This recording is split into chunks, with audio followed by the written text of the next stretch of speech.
The rain hammered against Jack Mercer's windshield as his headlights caught her barefoot soaked standing in the middle of Highway 24 like a ghost. 20 years ago, billionaire Victor Carlisle's daughter vanished without a trace. Tonight she stood before a single father who had no idea he was about to uncover the most shocking conspiracy in American history. What happened to Sophia Carlisle in 2002? Stay with me until the end of this incredible story and comment your city below. I'd love to know how far this tale has traveled. The storm hit Silver Ridge, Colorado, with the kind of fury that made even longtime residents nervous. Jack Mercer gripped his steering wheel tighter as another gust of wind threatened to push his pickup truck off the narrow mountain road. He'd driven this route 1,000 times from his construction job in Denver back to the small rental house he shared with his 8-year-old daughter, Ella. But tonight felt different. The October rain fell in sheets so thick his wipers couldn't keep up, and the temperature had dropped 20 degrees in the last hour.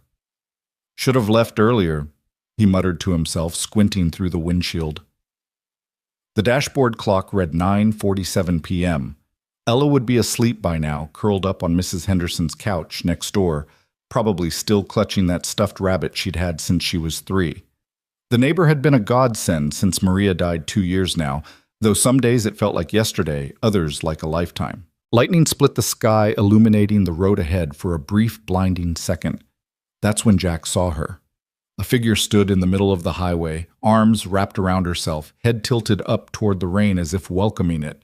Jack slammed on the brakes, his truck fishtailing slightly on the wet asphalt before coming to a stop mere feet from the woman. Jesus Christ! His heart hammered against his ribs as he threw the truck into park hazard lights, clicking on automatically. She didn't move, didn't even flinch at the near miss.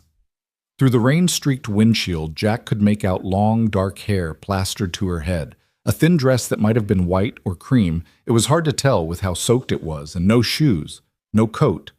Nothing but that dress that clung to her frame like a second skin.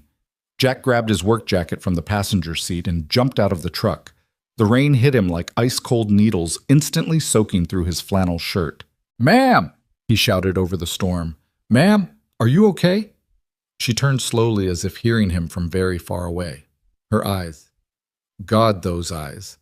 They were the palest blue he'd ever seen, like winter sky, and completely vacant. No fear, no recognition, no awareness that she was standing in the middle of a highway in a storm that could kill her from exposure alone. "You need to get out of the road," Jack said, approaching cautiously. He'd seen enough in his 35 years to know that people standing in roads during storms were either drunk high or running from something worse than the weather. "Come on, let me help you." She blinked, rainwater running down her face like tears. When she spoke, her voice was barely audible over the storm. I don't know where I am." "You're on Highway 24, about 10 miles outside Silver Ridge." Jack held out his jacket. "Here, put this on. You're going to freeze to death out here." She looked at the jacket as if she'd never seen one before, then slowly reached out to take it. Her fingers were like ice when they brushed his hand. "What's your name?" Jack asked gently, guiding her toward his truck. She paused, brow furrowing in concentration. "Clara," she said finally, though she sounded uncertain. I think it's Clara." "Okay, Clara, I'm Jack. Let's get you somewhere warm and dry, all right?" She nodded, but didn't move until Jack placed a gentle hand on her elbow, steering her toward the passenger side. He opened the door and helped her in, noting how she moved carefully, deliberately, like someone relearning how to exist in their own body. Once she was seated, Jack jogged around to the driver's side and climbed in, cranking up the heat immediately. The cab filled with the sound of rain drumming on metal and the blast of warm air from the vents. "Hospital," he said, reaching for his phone. "We need to get you to a hospital." "No." The word came out sharp, panicked. Claire's hand shot out and grabbed his wrist with surprising strength. "No hospitals. Please." Jack studied her face in the dim light from the dashboard. Up close, he could see she was younger than he'd first thought, maybe late 20s, early 30s. Pretty in a delicate way, with high cheekbones and a mouth that looked like it had forgotten how to smile. But it was the fear in her eyes that made him pause. Raw, animal fear. "Okay," he said slowly. No hospitals. But you need help. Is there someone I can call family friends? She shook her head, water droplets flying from her hair. I can't remember. I don't remember anything before. She trailed off, looking out the window at the storm. Before what? Before the rain, she whispered. There's nothing before the rain. Jack had heard of this trauma-induced amnesia. His buddy from the army, Rodriguez, had lost 3 months after an IED explosion in Afghanistan. But this seemed different. This woman didn't just seem to have forgotten her past. She seemed untethered from reality itself. Listen, Jack said, making a decision he'd probably regret. I've got a daughter at home, 8 years old. There's a spare room used to be my wife's office. You can stay there tonight, get warm, get some food in you. Tomorrow, when the storm passes, we'll figure out what to do. Sound good? Clara turned those pale eyes on him, and for a moment Jack felt like she was looking straight through him, seeing something beyond his understanding. Why? She asked simply. Jack thought about Maria, about how she'd always insisted on helping strays, dogs, cats, people. Everyone deserves kindness, she used to say, especially when they're lost. Because it's the right thing to do, he said finally. Clara nodded slowly, pulling his jacket tighter around herself. They drove in silence for the remaining 10 minutes to Silver Ridge, the storm gradually lessening to a steady rain. Jack's mind raced with the implications of what he was doing, bringing a stranger home to his daughter, someone who clearly needed more help than he could provide. But something about her vulnerability, her complete disconnection from the world, triggered every protective instinct he had. The house sat at the end of Maple Street, a modest 2-story, with peeling blue paint and a porch that listed slightly to the left. Jack had been meaning to fix both for months, but never seemed to find the time. He pulled into the driveway, noting that Mrs. Henderson's porch light was still on. Wait here, he told Clara, then jogged next door. Mrs. Henderson answered immediately, as if she'd been watching for him. She was 73, widowed, and treated Ella like the granddaughter she never had. Storm caught you, she said, not a question. Yeah, listen, Mrs. H, did Ella give you any trouble? Angel as always. Fed her mac and cheese, did her homework asleep by 8:30. She peered past him toward his truck. You got company. It's complicated. I found someone who needs help, lost in the storm. Mrs. Henderson's eyes narrowed slightly. She'd been a social worker for 30 years before retiring and had seen every kind of trouble there was. You be careful, Jack Mercer. You've got that little girl to think about. I know. I will be. She studied him for a moment longer, then nodded. Ella's on my couch. You want to carry her over, or should I wake her? I'll carry her. 5 minutes later, Jack had Ella in her bed, still clutching her stuffed rabbit, completely oblivious to the drama of the evening. He stood in her doorway for a moment, watching her sleep, then quietly closed the door and returned to the truck. Clara hadn't moved. She sat exactly as he'd left her, staring straight ahead at nothing. Come on, he said gently. Let's get you inside. The house smelled like coffee, and the lavender candles Maria used to love Jack still bought them couldn't seem to stop. He flicked on lights as they moved through the entrance, revealing a lived-in space that was clean, but cluttered with the detritus of single parenthood. Ella's drawings on the refrigerator, a basket of unfolded laundry on the couch, toys scattered across the living room floor.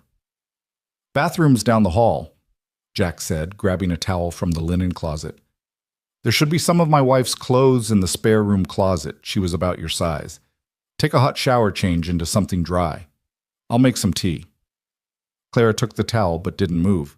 Your wife. She died, cancer, 2 years ago. I'm sorry. Yeah, me too. Jack cleared his throat. Go on, get warm. We'll talk after. While Clara showered, Jack busied himself in the kitchen. He put the kettle on, found some chamomile tea Maria had loved, and tried not to think too hard about what he was doing. The rational part of his brain screamed that this was dangerous, stupid even. But the part of him that had learned to trust his instincts in Afghanistan, the part that had kept him alive through 2 tours, that part said this woman needed help, and he was in a position to provide it. He heard the shower shut off, and 10 minutes later, Clara emerged. She'd found one of Maria's old sweaters, a soft gray cardigan, and a pair of jeans. Her hair was wrapped in a towel, and some color had returned to her cheeks. She looked more human now, less like the ghost he'd nearly hit on the highway. Better? He asked, handing her a mug of tea. Yes, thank you. She wrapped her hands around the mug, seeming to draw comfort from its warmth.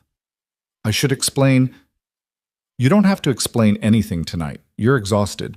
Whatever happened, wherever you came from, it can wait until morning. Clara studied him over the rim of her mug. You're very trusting. Or very stupid, Jack admitted with a slight smile. Jury's still out. That earned him the tiniest upturn of her lips, not quite a smile, but close. I won't hurt you, she said suddenly seriously. Or your daughter. I need you to know that. I may not remember much, but I know I'm not dangerous. Not to you. The way she said it, not to you, made Jack wonder who she might be dangerous to. But he filed that thought away for later. The spare room's upstairs, second door on the right, he said. Lock's broken, but there's a chair you can wedge under the handle if it makes you feel safer. Extra blankets in the closet. Clara set down her mug and stood. Jack. Yeah. What if no one's looking for me? What if I'm nobody? Jack thought about all the times he'd felt like nobody after Maria died, how Ella's existence had been the only thing anchoring him to the world. Everyone's somebody to someone, he said, even if they don't remember it. Clara nodded and headed upstairs. Jack listened to her footsteps on the old wooden floors, the quiet click of the guest room door closing. Then he sank into his recliner, exhaustion hitting him all at once. He should call someone, the police, social services, somebody. But something told him to wait to let this play out a bit longer. He must have dozed off because he woke to the sound of crying. Not Ella, he knew every variation of his daughter's cries by heart. This was adult crying, muffled but desperate. He stood joints protesting and climbed the stairs quietly. The sound was coming from the spare room. Jack raised his hand to knock, then hesitated. Sometimes grief needed space, needed to be felt without witnesses. He'd learned that the hard way after Maria. So he stood there, hand raised, listening to a stranger cry in his dead wife's office, and wondered what memories were trying to break through whatever wall her mind had built. Eventually, the crying stopped. Jack returned to his chair and tried to sleep, but his mind wouldn't quiet. Who was Clara? Where had she come from? And why did he feel with a certainty he couldn't explain that finding her on that rain-soaked highway was going to change everything? Morning came too soon, announced by Ella, bouncing on his chair. Dad? Dad? Wake up! You slept in your clothes! Jack groaned, every muscle protesting. Hey, baby girl, what time is it? 7:30? I'm going to be late for school. No school today, remember Saturday. Oh. Ella deflated slightly, then perked up again. Can we make pancakes? Sure, but... Jack heard footsteps on the stairs. Ella, we have a guest. His daughter's eyes went wide. A guest who... Before Jack could answer, Clara appeared in the doorway. She'd found another of Maria's sweaters, this one deep blue, and her hair fell in damp waves around her shoulders. In the morning light, Jack could see things he'd missed the night before. A thin scar along her jawline hands that looked like they'd once played piano, and something about her posture that suggested formal training like a dancer or someone raised with strict etiquette. Ella, never one for shyness, marched right up to Clara. Hi, I'm Ella. Are you Dad's friend? Clara knelt down to Ella's level, a gesture so natural it seemed unconscious. Hello, Ella. I'm Clara. Your dad helped me last night when I was lost in the storm. Were you scared? I hate storms. They're so loud. I was scared, Clara admitted. But your dad was very brave and kind. Ella beamed at Jack. My dad's the best. He builds houses and knows how to fix everything. Even my bike when Tommy Fletcher broke it. Tommy Fletcher didn't break it, Jack corrected.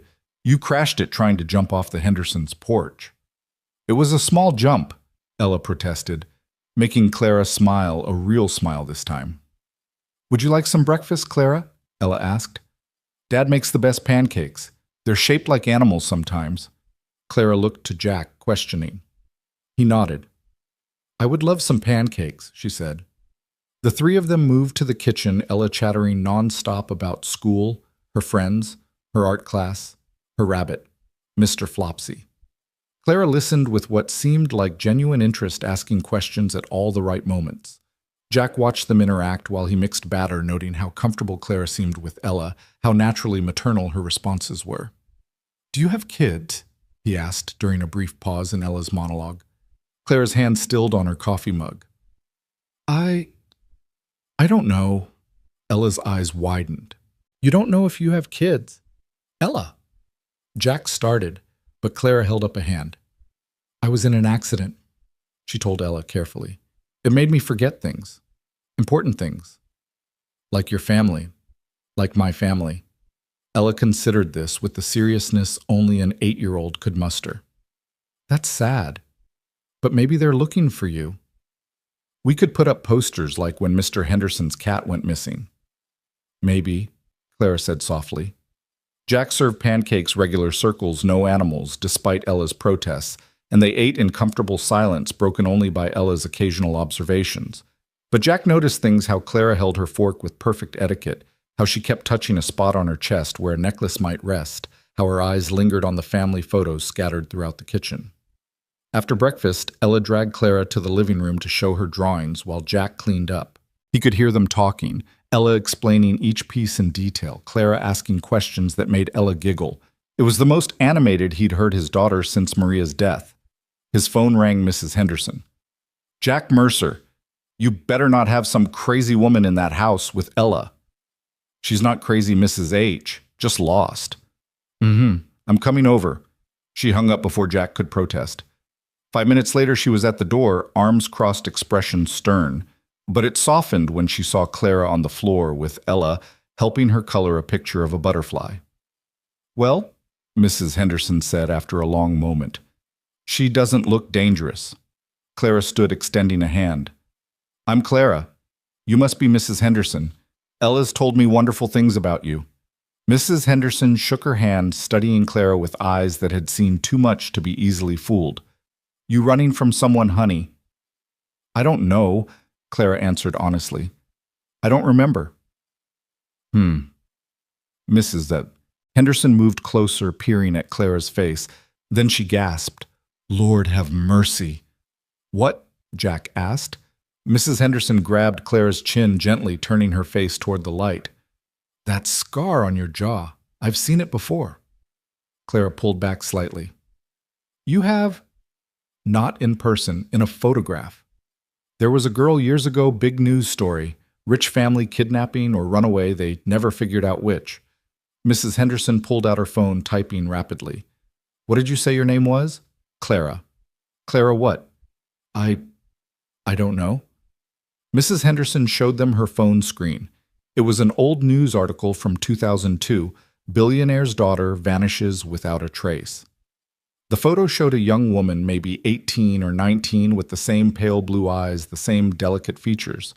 And there, along her jaw, the same thin scar. "Sophia Carlyle," Mrs. Henderson read. "Daughter of tech billionaire Victor Carlyle. Disappeared from the family's estate in Aspen 20 years ago. Never found." Jack looked from the phone to Clara, who had gone very pale. "That's not me," Clara whispered, but her hand went to her jaw, tracing the scar. "Honey," Mrs. Henderson said gently, "look at this picture. Look at it real close." Clara took the phone with shaking hands. Jack watched her face change as she studied the image, confusion, recognition, fear, all flashing across her features in rapid succession. I know this place," she said, pointing to the background of the photo, a grand estate with mountains behind it. There were lilies, in a fountain, and music. Someone was always playing music. "Your mother," Mrs. Henderson said, reading from the article. "Elizabeth Carlyle was a concert pianist." Claire's breathing quickened. "Elizabeth, Lizzie. She called herself Lizzie when father wasn't around." "You remember?" Jack asked. "Fragments, like broken glass, pieces that don't fit together." Clara handed the phone back, wrapping her arms around herself. "If I'm her, if I'm Sophia Carlyle, why can't I remember? Where have I been for 20 years? "That's what we need to find out," Jack said. "But first we need to be careful. If you really are Sophia Carlyle, your disappearance was huge news. There might be people who don't want you to be found. Or people who do," Mrs. Henderson added. Your father, Victor Carlyle, he never stopped looking, spent millions on private investigators, reward search teams. The man was obsessed until the day he died. He's dead? Clara asked. 5 years ago. Heart attack. But the estate, the company, it's all in trust, waiting for you if you ever turned up. Clara sank onto the couch, Ella immediately climbing up beside her, taking her hand. It's okay, Ella said solemnly. Even if you don't remember everything, you're still you. Out of the mouths of babes, Jack thought. He sat on Clara's other side, not touching, but close enough to offer support. We take this slow, he said. No rushing into anything. First, we need to figure out what happened to you where you've been. Then we can worry about who you are. Clara nodded, but her eyes were distant, looking at something none of them could see. There was a woman, she said suddenly. She used to come to the house. Father's business partner. She had cold hands and smiled too much. Evelyn, her name was Evelyn. Mrs. Henderson was already typing. Evelyn Graves, CFO of Carlyle Industries, took over as interim CEO after Victor's death. She showed them another photo, a woman in her 60s with perfectly styled silver hair and a smile that didn't reach her eyes. That's her, Clara said immediately. She was there the night I disappeared. What else do you remember? Jack asked gently. Clara closed her eyes, concentrating. An argument. Father was shouting. Something about trust funds and company control. Evelyn was saying I was too young, too naive, that I'd destroy everything he'd built. Her eyes snapped open. She drugged me, put something in my tea. After that, nothing. Nothing until the rain. 20 years is a long time to keep someone hidden, Mrs. Henderson said, if that's what happened. Unless they didn't expect me to survive, Clara said quietly. Unless I was supposed to die, and something went wrong. The room fell silent except for the tick of the wall clock. Even Ella seemed to understand the gravity of what was being discussed. We need help, Jack said finally. Legal help and protection. I know someone, Mrs. Henderson said. My nephew Marcus. He's a civil rights attorney in Denver, handles whistleblower cases, corporate corruption. He'd know what to do. Can you trust him? Clara asked. With my life, and more importantly with yours. Jack stood, decision made.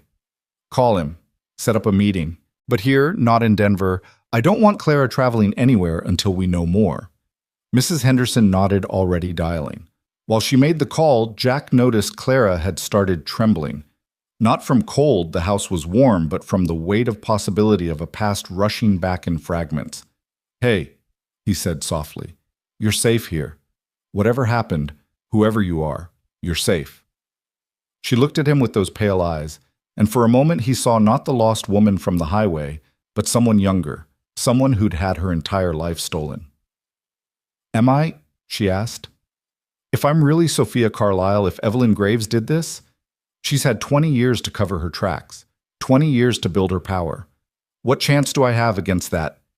You have us, Ella said firmly, still holding Clara's hand. Dad always says the good guys win if they don't give up. Jack met Clara's eyes over his daughter's head. She's right. You're not alone in this. Mrs. Henderson ended her call. Marcus can be here by this afternoon. He's bringing a colleague who specializes in missing persons cases. And Jack, he says to keep Clara inside away from windows. Don't answer the door for anyone you don't know.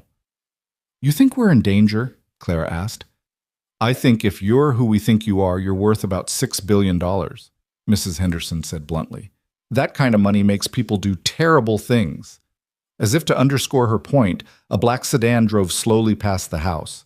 It might have been nothing Silver Ridge got its share of tourists, but the windows were tinted too dark, and it paused just a moment too long in front of Jack's driveway. Everyone away from the windows, Jack said quietly, his army instincts kicking in. Ella, honey, why don't you show Clara your room? But Dad! Now, baby girl. Ella must have heard something in his voice because she didn't argue, just took Clara's hand and led her upstairs. Mrs. Henderson was already on her phone again, probably calling Marcus back. Jack watched from behind the curtain as the sedan reached the end of the street, turned around, and made another slow pass. This time he caught a glimpse of the passenger, a man in a suit holding what looked like a camera with a telephoto lens. His phone rang. Unknown number. Against his better judgment, he answered, "Hello, Mr. Mercer." The voice was female-cultured with just a hint of steel underneath. "My name is Evelyn Graves. I believe you may have found something that belongs to me." Jack's blood chilled. "I don't know what you're talking about." "Of course not. But perhaps we could discuss it in person. I'm prepared to offer a substantial reward for the return of my property." "Not interested." There was a pause. "Mr. Mercer, you have a daughter, 8 years old, attends Silver Ridge Elementary. Lovely child from what I understand. If you threaten my daughter..." "Threat..." "Oh no, Mr. Mercer. I don't make threats. I simply observe facts. The fact is, you're a single father with a mortgage living paycheck to paycheck. The fact is, your daughter deserves better than you can provide. I could help with that. College fund trust account enough money to ensure she never wants for anything." "In exchange for what?" "The confused woman you picked up last night needs specialized care. Medical attention. I have facilities equipped to handle her particular condition. You hand her over, you and your daughter are set for life. Everyone wins. And if I refuse," another pause longer this time, "then I'll have to pursue other avenues to retrieve what's mine. Legal avenues, of course. Did you know that harboring a mentally incompetent person can be considered kidnapping? That child services tends to look unfavorably on single fathers who bring unstable strangers into homes with young children." Jack's grip on the phone tightened. "You stay away from my family." "That's entirely up to you, Mr. Mercer. You have 24 hours to consider my offer. I'll call again tomorrow." The line went dead. Mrs. Henderson appeared at his shoulder. "Was that who I think it was?" "Yeah, she knows Clara's here, knows about Ella. Marcus is bringing backup. His firm has connections with the FBI's white-collar crime division. If this woman has been holding someone captive for 20 years, we don't know that for sure." "No, but we know she's scared enough to threaten you within hours of Clara appearing. That tells me everything I need to know." Jack looked up the stairs where he could hear Ella showing Clara her collection of stuffed animals, their voices mixing in a way that sounded almost like family. "I should never have brought her here," he said. "Bull," Mrs. Henderson said firmly. "You did what Maria would have done, what any decent person would do. Now we protect her, and we protect Ella, and we nail this witch to the wall." Despite everything, Jack smiled slightly. "Language, Mrs. H." "Oh, honey, you haven't heard nothing yet. Someone threatens my grandbaby, and yes, that's what Ella is to me. They better be ready for war." The black sedan passed by once more, slower this time. Jack could see 2 men inside now, both watching the house intently. "War," he repeated quietly. "I just wanted to help someone out of the rain. Sometimes," Mrs. Henderson said, "that's how wars start. One person doing the right thing when everyone else would look away."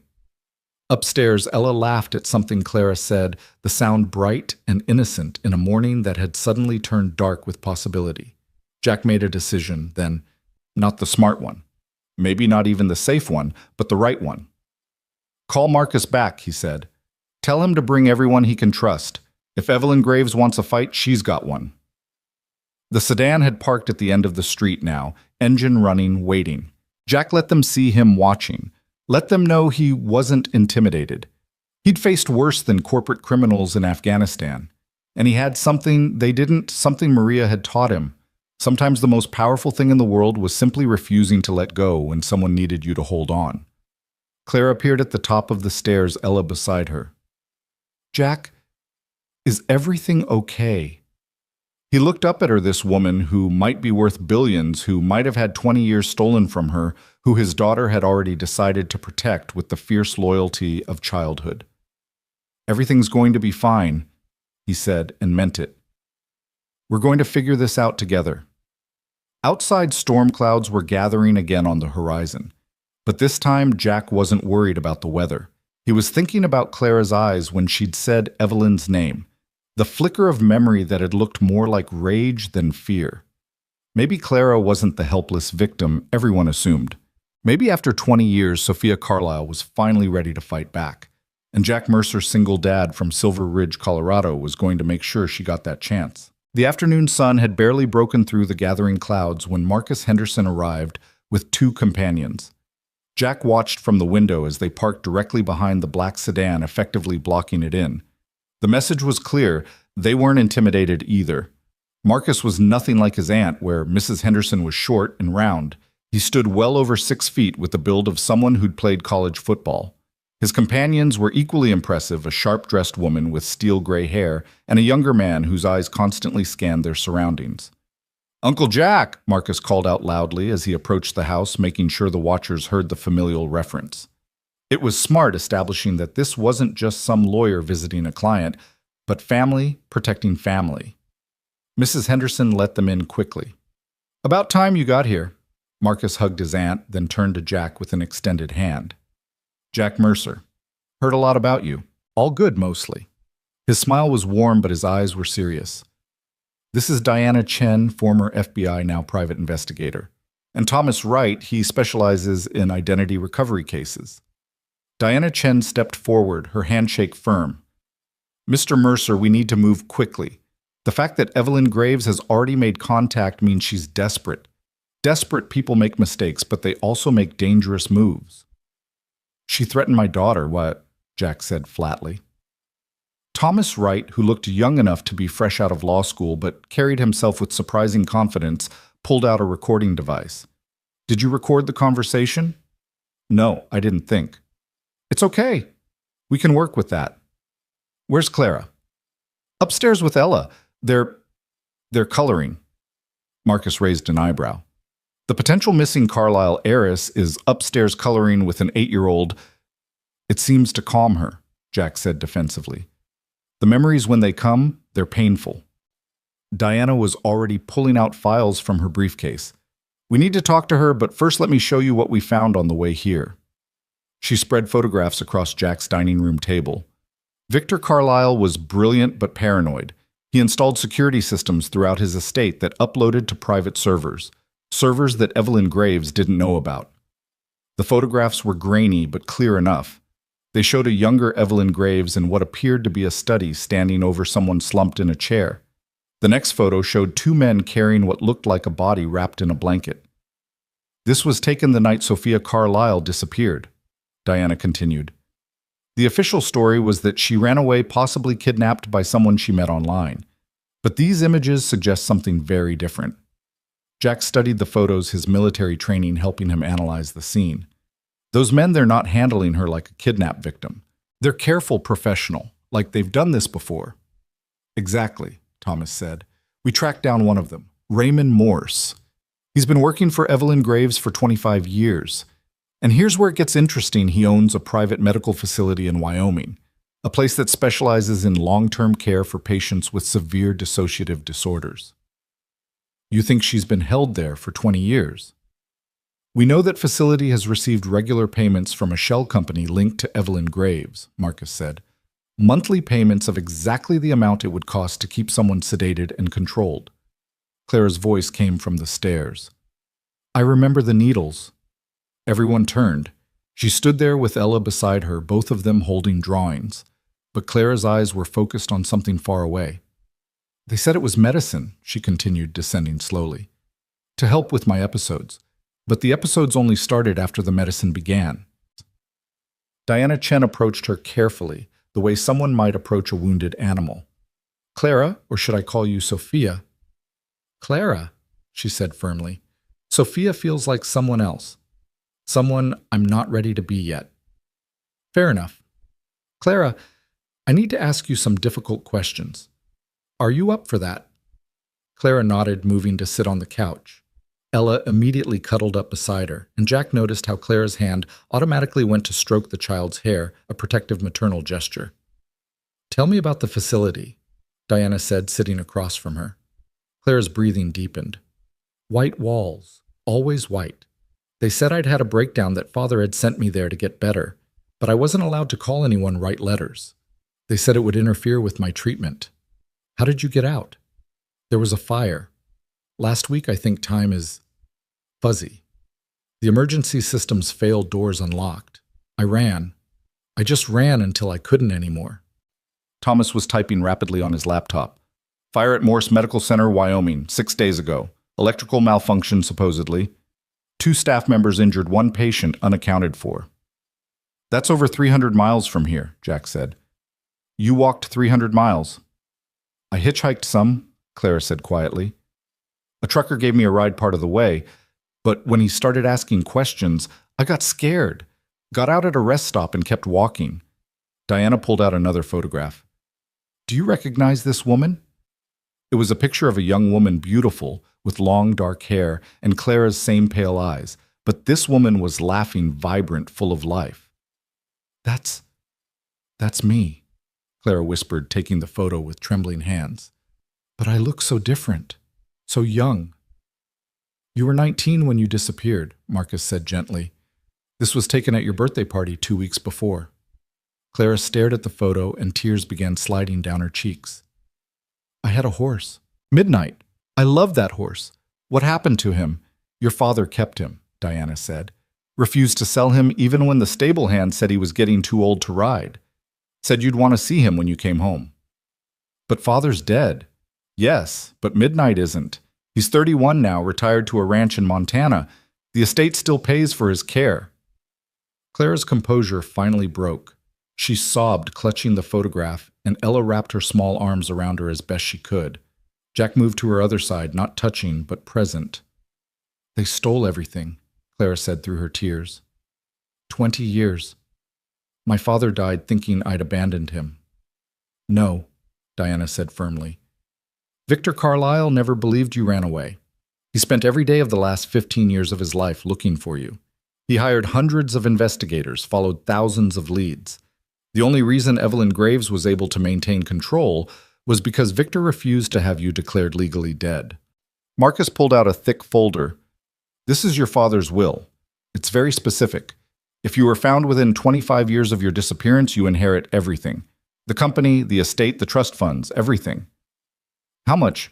Clara asked, though she looked like she barely cared. Current estimated value.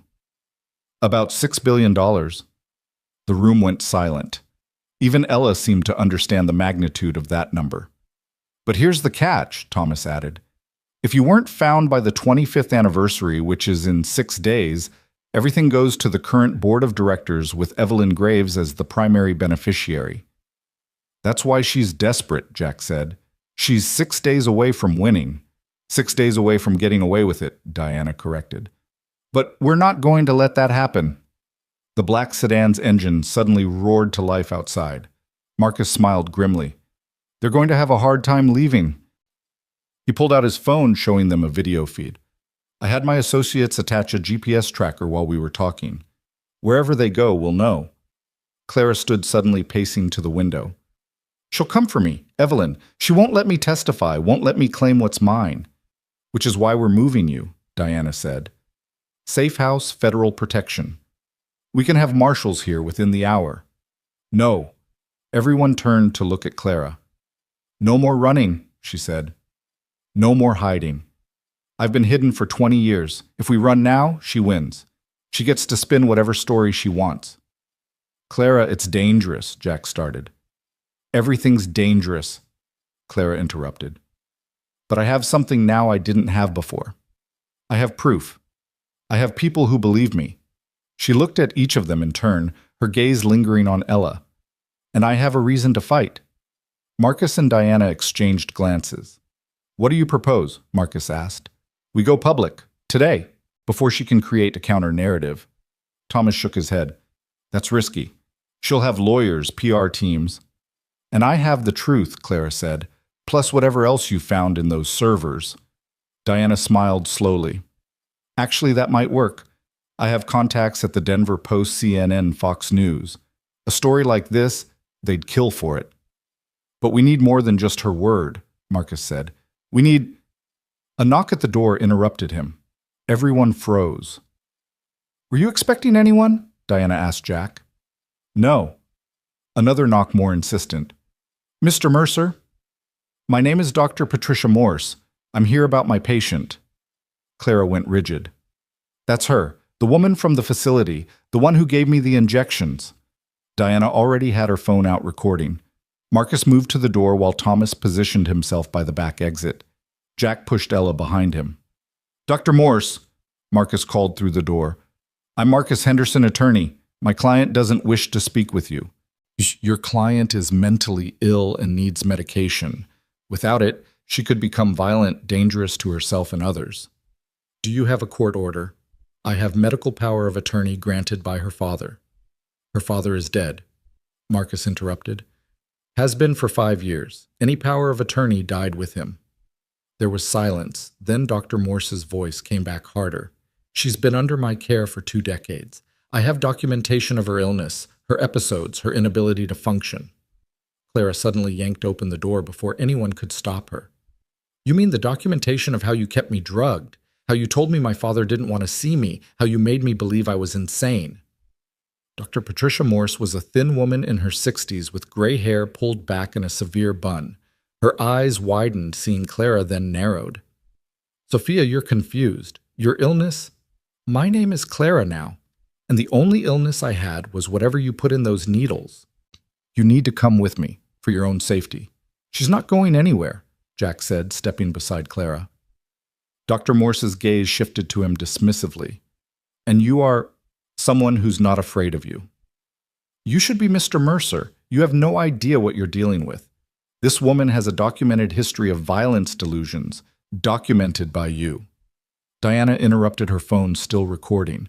"Tell me, Dr. Morse, how much does Evelyn Graves pay you to keep patients that don't exist?" The doctor's face went pale. "I don't know what you're talking about." "Really?" "Because we have financial records. 20 years of payments for a patient who was supposedly a voluntary commit, but was never allowed visitors, never allowed to leave. That sounds less like treatment and more like imprisonment." Dr. Morse took a step back. "You don't understand. If she remembers, if she fully remembers, it could destroy her mind. The trauma—" "What trauma?" Clara demanded. "What did you do to me?" "Not what we did. What you saw." Dr. Morse's composure was cracking. "The night you disappeared, you saw something you shouldn't have. Something about your father's business, about Evelyn's plans.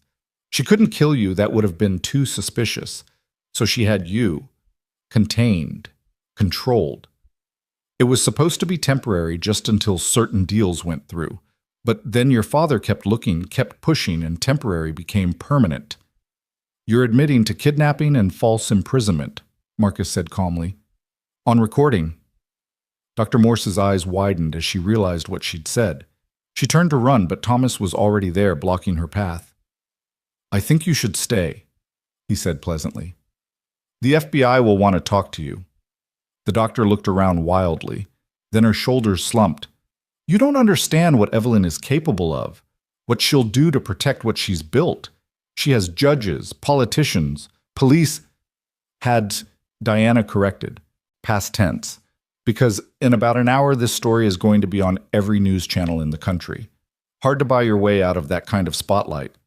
Dr. Morse sank onto the porch step, looking suddenly old and defeated. "She'll kill me.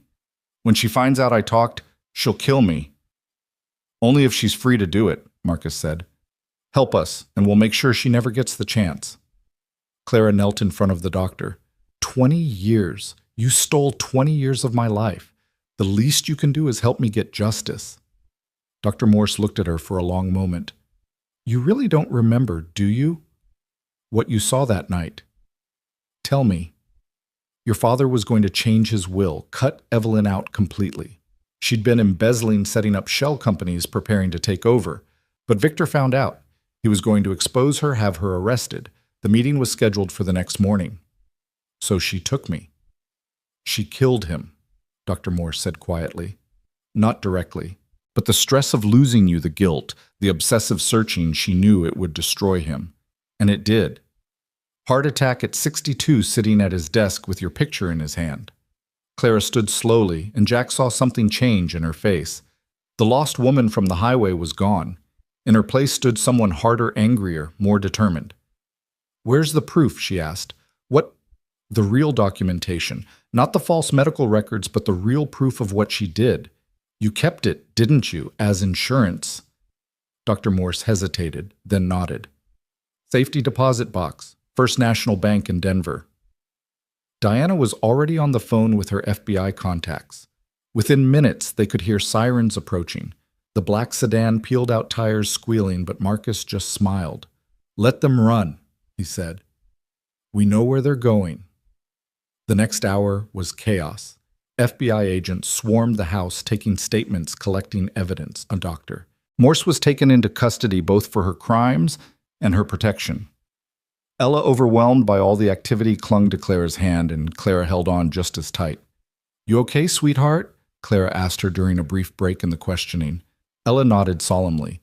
"Are you really a princess like in the movies?" "No, honey, just someone who lost her way for a while." "But you're rich." "I might be. Does that matter to you?" Ella considered this. "Will you still make cookies with me?" Clara hugged her tight. "All the cookies you want." Jack watched them, something warm and painful blooming in his chest. His daughter hadn't been this comfortable with anyone since Maria died. And Clara, she held Ella like she was precious, protected, loved. Special Agent Sarah Kim approached him. "Mr. Mercer, we're going to need to place you all in protective custody until we can arrest Evelyn Graves." "No." Agent Kim blinked. "Excuse me." "Clara's right. No more hiding. We do this in the open, in public. Make it so big she can't touch us without everyone seeing." The agent looked skeptical. "That's a dangerous game." "Maybe, but it's the right one." Diana Chen had been busy on her phone, and now she looked up with a satisfied smile. "Done. Press conference tomorrow morning, Denver Capitol steps. Every major news outlet will be there. Clara tells her story, we present the evidence, and Evelyn Graves becomes the most wanted woman in America." "She'll run," Thomas pointed out. "No," Clara said quietly. "She won't. She's too arrogant, too sure she can win. She'll come at us legally, first try to discredit me. That's when we'll get her." Marcus nodded approvingly. "You're thinking like a Carlyle now." "I'm thinking like someone who's tired of being a victim." As the FBI agents finished their work and the sun began to set, Jack found himself alone with Clara on the back porch. Ella was inside with Mrs. Henderson, probably being spoiled with cookies and hot chocolate. "Thank you," Clara said softly, "for stopping that night, for bringing me home, for believing me. You don't have to thank me." "Yes, I do. You could have driven past, could have called the cops and let them deal with it. Instead, you brought a stranger into your home, risked your daughter's safety. You're not dangerous." "No, but the people after me are." Jack turned to look at her. In the fading light, she looked ethereal, otherworldly, but also solid, real, present in a way she hadn't been that first night. "My wife would have liked you," he said suddenly, surprising himself. Yeah. She had a thing about broken birds, always bringing home strays, fixing them up. Used to drive me crazy." "I'm not broken," Clara said, but there was no heat in it. "No," Jack agreed. "Bent, maybe, but not broken." They stood in comfortable silence, watching the stars appear one by one. Tomorrow would bring cameras and questions, lawyers and lies. But tonight, there was just this two damaged people standing on a porch, finding comfort in not being alone. "What happens after?" Clara asked. "After the press conference, the arrests, the trials. What happens when I'm Sophia Carlyle again? You figure it out day by day. And you and Ella." Jack wanted to say something about how they'd still be there, how this connection they'd formed meant something, but it was too soon, too complicated. So instead he said, "We'll be cheering you on." Clara turned to face him fully. "I want more than that. Clara, I know it's crazy. I know I have no right to ask, but these past 2 days feeling like part of something, part of a family, I don't want to lose that. You're about to be worth $6 billion. You can have any life you want. But not any family I want. That has to be chosen freely by everyone involved." Before Jack could respond, Ella appeared in the doorway. "Clara, Mrs. Henderson says dinner's ready. She made pot roast." Clara smiled at the little girl, then looked back at Jack. "We should go in." As they walked inside, Jack caught her hand briefly. "We'll figure it out," he said. "All of it. Together. She squeezed his hand once, then let go. But the promise lingered of possibility of hope, of something neither of them had expected to find on a rain-soaked highway. The local news was already running teasers about tomorrow's press conference. Billionaire's missing daughter found alive after 20 years. Exclusive details tomorrow. Evelyn Graves had to be watching, had to be planning her countermove. But as Jack watched Clara help Ella set the table laughing at something Mrs. Henderson said, he thought maybe they had something Evelyn didn't expect. They had each other. They had truth. And sometimes that was enough to win even the most impossible fights. The night deepened around the little house on Maple Street, but inside there was warmth and light, and the tentative beginning of something that might, if they were very lucky and very brave, become a family. Tomorrow Clara would reclaim her name, her fortune, her life. But tonight she was just Clara, sitting at a dinner table with people who cared about her, not for her money or her name, but for the woman she was becoming, one memory, one moment, one choice at a time. And when Ella asked if Clara would read her a bedtime story, and Clara said yes with tears in her eyes, Jack knew that whatever happened next, they'd already won the only battle that really mattered. They'd found each other. The morning of the press conference arrived with unseasonable warmth, the October sun burning off the mountain mist by 7 o'clock.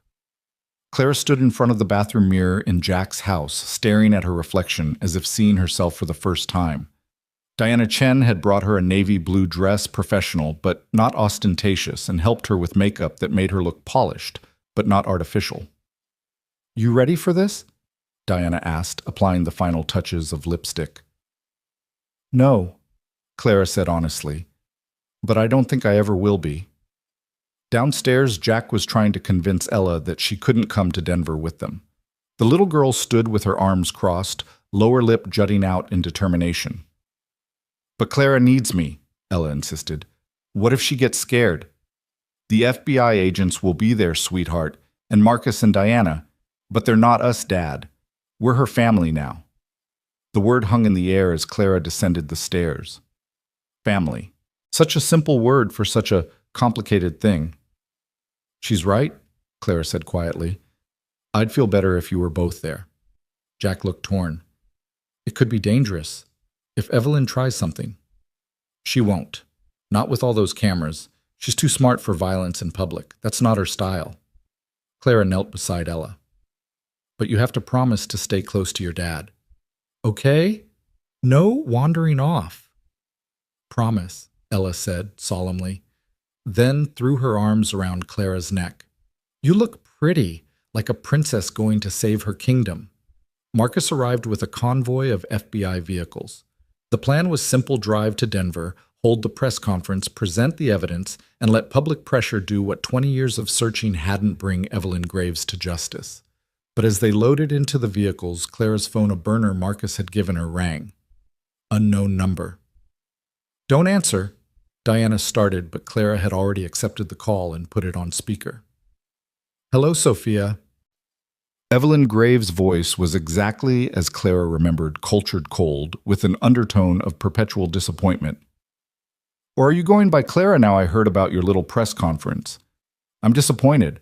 I thought we could handle this privately, like civilized people."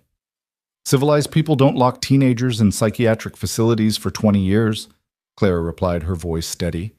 "Is that what Patricia told you, poor dear, always so dramatic? You were ill, Sophia, dangerously ill. Your father agreed." "My father is dead because of you." There was a pause. "Your father was a weak man who couldn't accept hard truths. His daughter had a psychotic break, attacked a board member." "That's a lie." "Is it? I have documents, medical records, security footage of you screaming about conspiracies attacking me in your father's study. You were dangerous, Sophia. You still are." Clara's hands were shaking, but her voice remained firm. "Then why not have me arrested? Why hide me away?" "Because your father begged me to protect you, to keep you safe from yourself. And I did at great personal cost. Do you know how much I've spent on your care? How many opportunities I sacrificed to honor my promise to Victor?" Jack grabbed the phone. "Lady, you're so full of it, I can smell you from here." "Ah, the heroic construction worker. Tell me, Mr. Mercer, how well do you really know this woman? Has she told you about the voices she hears, The episodes where she doesn't know who she is, the violence she's capable of. I know she's scared of you, that's enough for me. How touching, but fear and paranoia often go hand in hand. Ask her about the fire at the facility. Ask her if she really remembers how it started. The line went dead. Clara stared at the phone, her face pale. The fire, I don't remember starting it. Because you didn't, Diana said firmly. We have the fire marshal's report. Electrical malfunction in the basement, nothing to do with the patient ward. But the seed of doubt had been planted, and they all knew it. That was Evelyn's gift, not outright lies, but half-truths twisted into weapons. The drive to Denver took 90 minutes, and with each mile the media presence grew. News vans followed, their convoy helicopters circled overhead, and by the time they reached the Capitol steps, hundreds of people had gathered. Jesus, Jack muttered, pulling Ella closer. This is insane. This is justice, Marcus corrected. 20 years in the making. They were ushered to a podium set up on the Capitol steps. Cameras flashed like strobes, reporters shouted questions, and Clara looked small and fragile against the backdrop of government granite. But when she stepped to the microphone, something changed. Her shoulders straightened, her chin lifted, and for the first time Jack could see the woman she might have been if those 20 years hadn't been stolen. My name is Sophia Claire Carlyle, she began, her voice carrying across the crowd. 20 years ago, I disappeared from my family's estate in Aspen. The world was told I ran away, possibly kidnapped, probably dead. That was a lie. The crowd fell silent, even the reporters stopping their chatter. I was drugged, kidnapped, and held in a private psychiatric facility for 2 decades by people my father trusted. People who stood to gain billions if I never surfaced. I was told I was insane, violent, dangerous. I was kept sedated, isolated, forgotten. But 6 days ago I escaped. And today, I'm here to tell the truth. She spoke for 20 minutes, laying out the facts with a clarity that surprised everyone, including herself. The drugs that stole her memories. The lies about her father not wanting to see her. The way they'd made her doubt her own sanity until she almost believed she was the monster they claimed.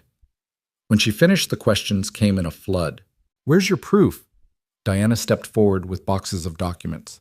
Financial records, medical files, security footage from the Carlyle estate the night of the disappearance. Everything is here, and copies have been provided to the FBI and the Attorney General's office. What about Evelyn Graves' claims that you're mentally unstable? I probably am, Clara said, surprising everyone with her honesty. 20 years of forced medication and isolation don't leave someone undamaged. But unstable doesn't mean wrong. It doesn't mean lying. And it certainly doesn't justify what was done to me. A commotion at the edge of the crowd drew everyone's attention. A black town car had pulled up, and Evelyn Graves emerged flanked by a team of lawyers. She looked exactly as Clara remembered: silver hair, perfectly coiffed designer suit, immaculate smile sharp as winter. I hate to interrupt this performance, Evelyn said, her voice somehow carrying despite having no microphone. But I felt the public deserved to hear both sides of this tragic story. She approached the podium with the confidence of someone who'd never lost a fight that mattered. Clara stepped back instinctively, and Jack moved closer, Ella's hand tight in his.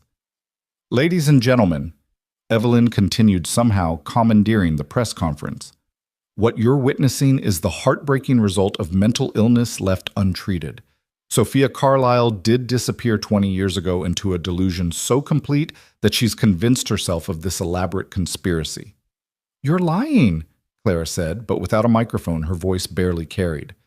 Evelyn produced a tablet, holding it up for the cameras. Security footage from the Carlyle estate the night in question. Would you like to see what really happened? The footage played on the large screen someone had hastily set up. It showed a young Clara in what appeared to be Victor Carlyle's study, screaming, throwing books, attacking someone off camera. The quality was poor, grainy, but the resemblance was unmistakable. That's not real, Clara whispered, but doubt crept into her voice. That's not what happened. Isn't it? Evelyn asked. Or have the medications finally worn off enough for the truth to surface? You had a psychotic break, Sophia. You attacked me, threatened to kill yourself and others. Your father was devastated, but he agreed that long-term psychiatric care was your only option. Marcus stepped forward.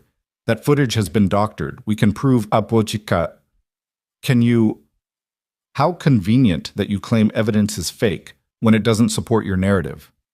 Evelyn turned to the cameras. I've cared for this young woman for 20 years, spending millions on the best psychiatric care available. And this is my thanks wild accusations and conspiracy theories. The crowd was murmuring now, uncertain. This was the problem with truth. It was often less convincing than a well-crafted lie. But then Ella pulled free from Jack's hand and ran to the podium before anyone could stop her. She grabbed the microphone, her small voice booming across the plaza. You're a liar and a mean lady, she shouted at Evelyn. Claire's not crazy. She's nice and reads me stories and makes the best hot chocolate, and you're just mad because she escaped and now you can't steal her daddy's money. The crowd fell silent again, charmed by the fierce little girl defending her friend. But Evelyn's expression turned cold, dangerous. How sweet, she said, using a child as a prop. Tell me, Mr. Mercer, she looked directly at Jack. How much are they paying you to house this woman, to provide this touching family tableau? Jack started forward, rage flooding through him, but Clara caught his arm. Don't, she whispered. This is what she wants. To make us look unstable, violent. But something else was happening in the crowd. People were pulling out their phones, not to record, but to search. Within minutes, someone shouted, the facility in Wyoming, it's owned by Evelyn Graves. The payments, they're all here in public corporate filings. Victor Carlisle's will, it's public record. Everything goes to his daughter, unless she's declared dead or incompetent. Evelyn's composure cracked slightly. Corporate structures are complex. Is that why you had my father's will changed 3 times in the year after I disappeared? Clara asked, finding her voice again. Each time extending the period before I could be declared dead. That was Victor's wish. Or was it because you needed time to solidify your control over the company to make yourself indispensable? Diana had been working on her laptop and suddenly smiled. Got it. The original security footage from the Carlisle estate. The real footage from Victor's private server. She connected to the screen. Let's see what really happened that night. The new footage was clear, time-stamped, authenticated. It showed young Sophia Carlisle in her father's study, yes, but she wasn't attacking anyone. She was backing away from Evelyn Graves, who held a syringe. No, please. The young Sophia's voice was clear on the audio. I won't tell anyone about the money, I promise. Just let me go.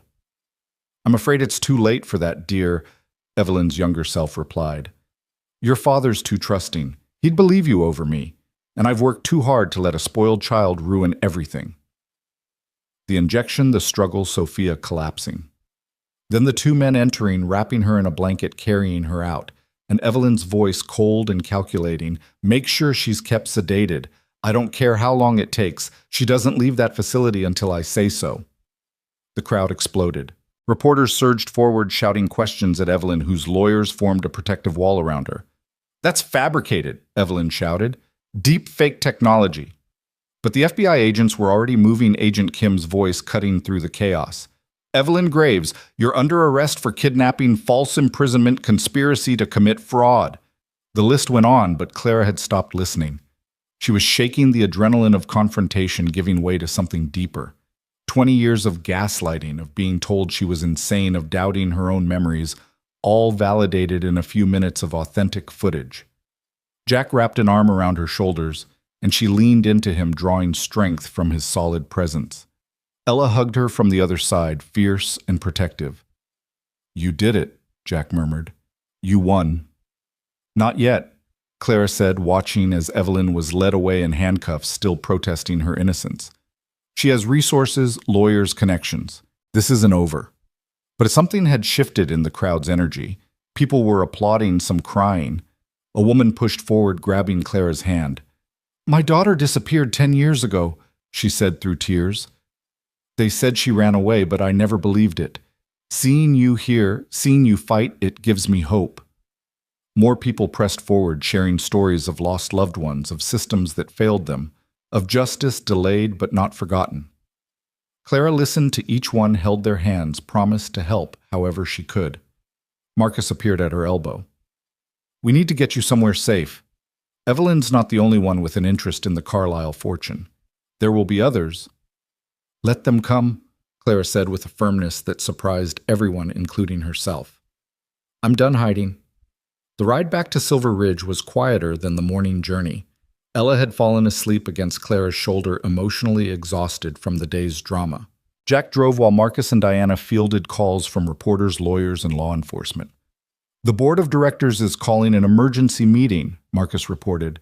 They want to know your intentions regarding the company. Tell them they'll find out when I'm ready to tell them, Clara replied. I've waited 20 years. They can wait a few days. As they neared Silver Ridge, Clara's burner phone rang again. This time, it was a number Marcus recognized. That's Raymond Morse, he said. The facility owner. He's probably trying to make a deal. Clara answered anyway. Mr. Morse? Miss Carlyle. His voice was nervous, stuttering. I want you to know I had no idea what Evelyn was really doing. I thought you were genuinely ill, that we were helping. You kept me drugged and imprisoned for 20 years, following what I believed were legitimate medical orders. Please, I have a family, children. I'll testify against Evelyn, tell everything I know. Just please don't destroy my life like she destroyed yours. Clara was quiet for a long moment. Jack watched her in the rearview mirror, saw her struggling between justified anger and unexpected mercy. Testify, she said finally. Tell the truth, all of it, and then disappear. Change your name, leave the country. I don't care. But if I ever see you again, if you ever come near me or anyone I care about, I'll make sure you spend the rest of your life in prison. Understood? Yes, thank you. You won't regret.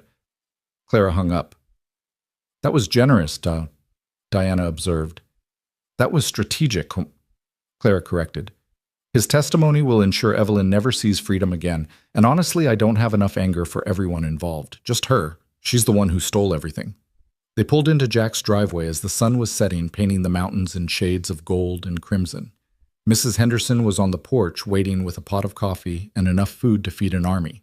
Saw you on the news, she said, enveloping Clara in a hug. You did good, honey. Real good. As they settled into the living room, the weight of the day began to sink in.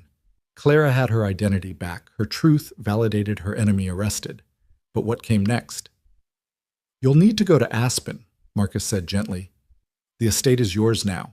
The company headquarters is there. The board will want to meet. Tomorrow, Clara said. Tonight, I just want to be here. After dinner, after Ella had been put to bed with 3 stories instead of the usual one, Clara found herself on the back porch with Jack again.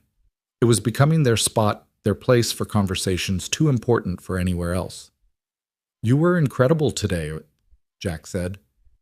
The way you stood up to her told your truth, despite everything. Maria would have been in awe. I was terrified every second.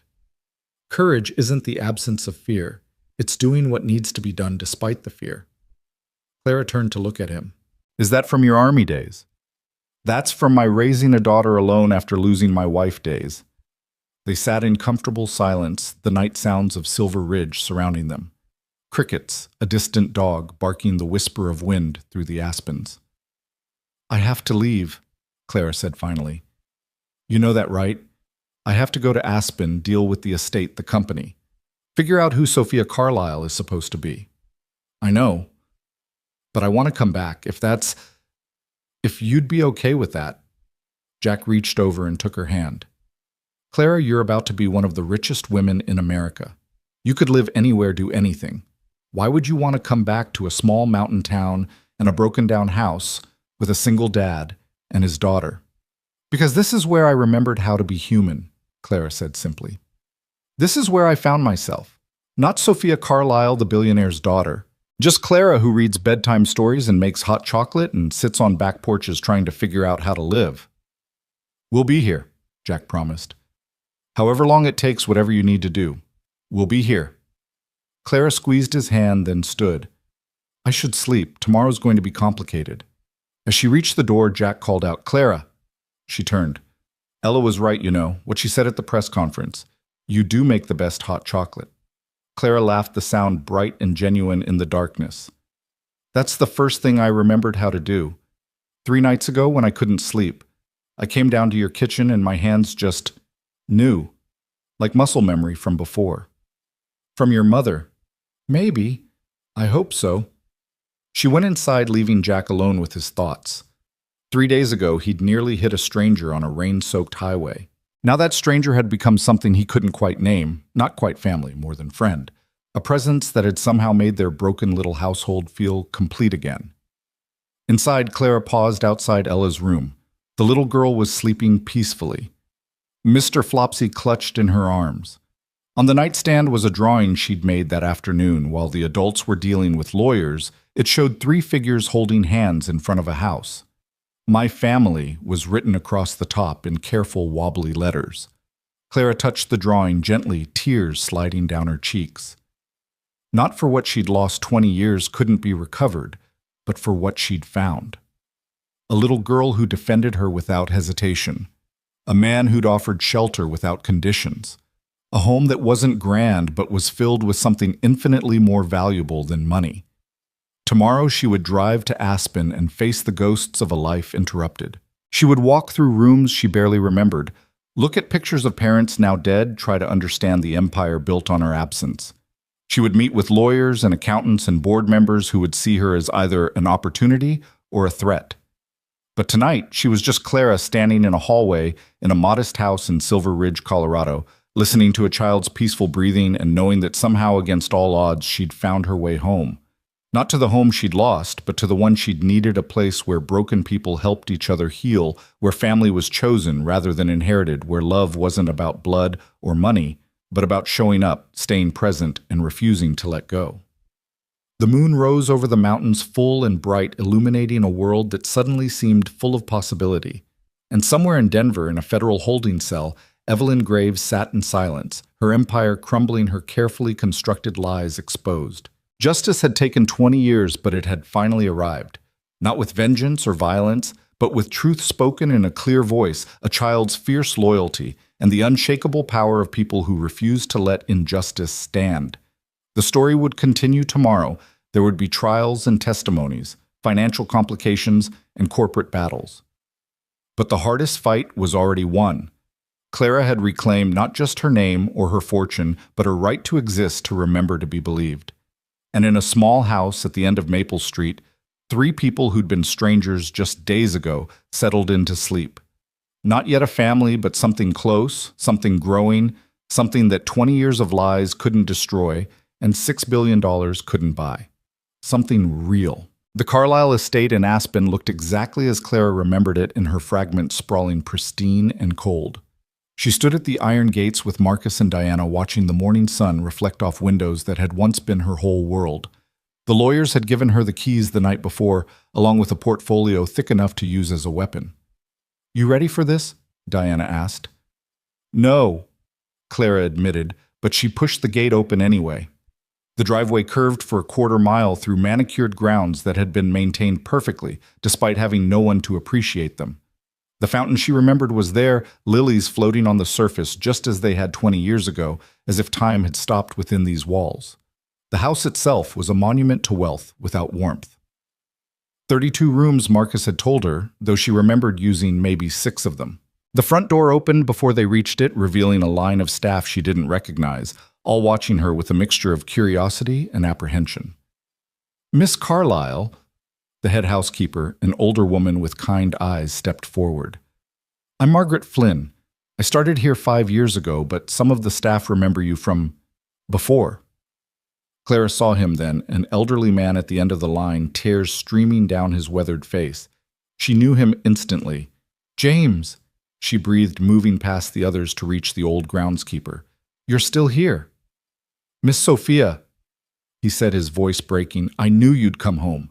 I told everyone who'd listen, but they said I was a foolish old man." She hugged him, this man who'd taught her to ride a bike in these very gardens, who'd snuck her cookies when her mother was strict about her diet. "The roses," she said suddenly, "my mother's roses." "Still there, miss. Every one. Mr. Victor wouldn't let anyone touch them after." "Well, after. Said you'd want to see them when you came back." The tour of the house was surreal. Her childhood bedroom had been preserved exactly as she'd left it. Posters of bands she barely remembered liking, clothes she'd never wear again. A diary she was afraid to open. Her father's study, where everything had gone wrong, had been cleaned but not changed. Even the books Evelyn had claimed she'd thrown were neatly on their shelves. The footage was definitely doctored, Diana observed. This room shows no signs of violence. But Clara had stopped listening. She'd found a framed photo on her father's desk, not of her alone, but of the three of them, her parents and her at her high school graduation. They all looked so happy, so unaware of what was coming. "He sat here every day," Margaret said softly, "right until the end. Sometimes he'd talk to that photo like you could hear him." The corporate lawyers arrived after lunch, 5 of them in identical suits with identical expressions of professional concern. They spread documents across the dining room table that could seat 30, explaining her holdings, her responsibilities, her options. Carlyle Industries has a current valuation of $8.3 billion, the lead attorney, Mr. Whitman, intoned. "You own 72% of voting shares. The board is naturally concerned about leadership transition." "Naturally, Sam," Clara echoed, remembering how these same board members had let Evelyn run everything for 2 decades. "They've called a meeting for tomorrow. They're hoping you'll address their concerns about stability." "Their concerns?" Clara's voice sharpened. Where was their concern when Evelyn was embezzling? When my father died alone, searching for a daughter they helped hide. That's not entirely fair, isn't it? Clara stood pacing to the window. How many of them knew Mr. Whitman? How many suspected something was wrong but stayed quiet because the stock price kept rising? The lawyer's silence was answer enough. Clara's phone buzzed a text from Jack. It was a photo of Ella's latest drawing, this one showing Clara as a superhero fighting a dragon labeled Mean Lady. Despite everything, she smiled. "I'll attend the board meeting," she said, "but on my terms." That evening, alone in the mansion, except for the staff, Clara found herself in her mother's music room. The piano, a Steinway concert grand, sat under a dust cover. She pulled it off, ran her fingers over the keys. They were perfectly in tune. Someone had been maintaining it. She sat on the bench, and her hands found position automatically. The music came without thought, Chopin's Nocturne in E-flat major, her mother's favorite piece. As she played, memories flooded back in full color, not fragments anymore, but complete scenes. Her mother teaching her this very piece, patient with her mistakes. Her father listening from the doorway, pretending to read his newspaper, but really watching them with such love it made her chest ache to remember. "You play beautifully." Clara's hand stilled. A woman stood in the doorway, elderly, elegant, familiar, in a way that made Clara's heart race. "Aunt Vivian." Her mother's sister smiled, tears streaming down her face.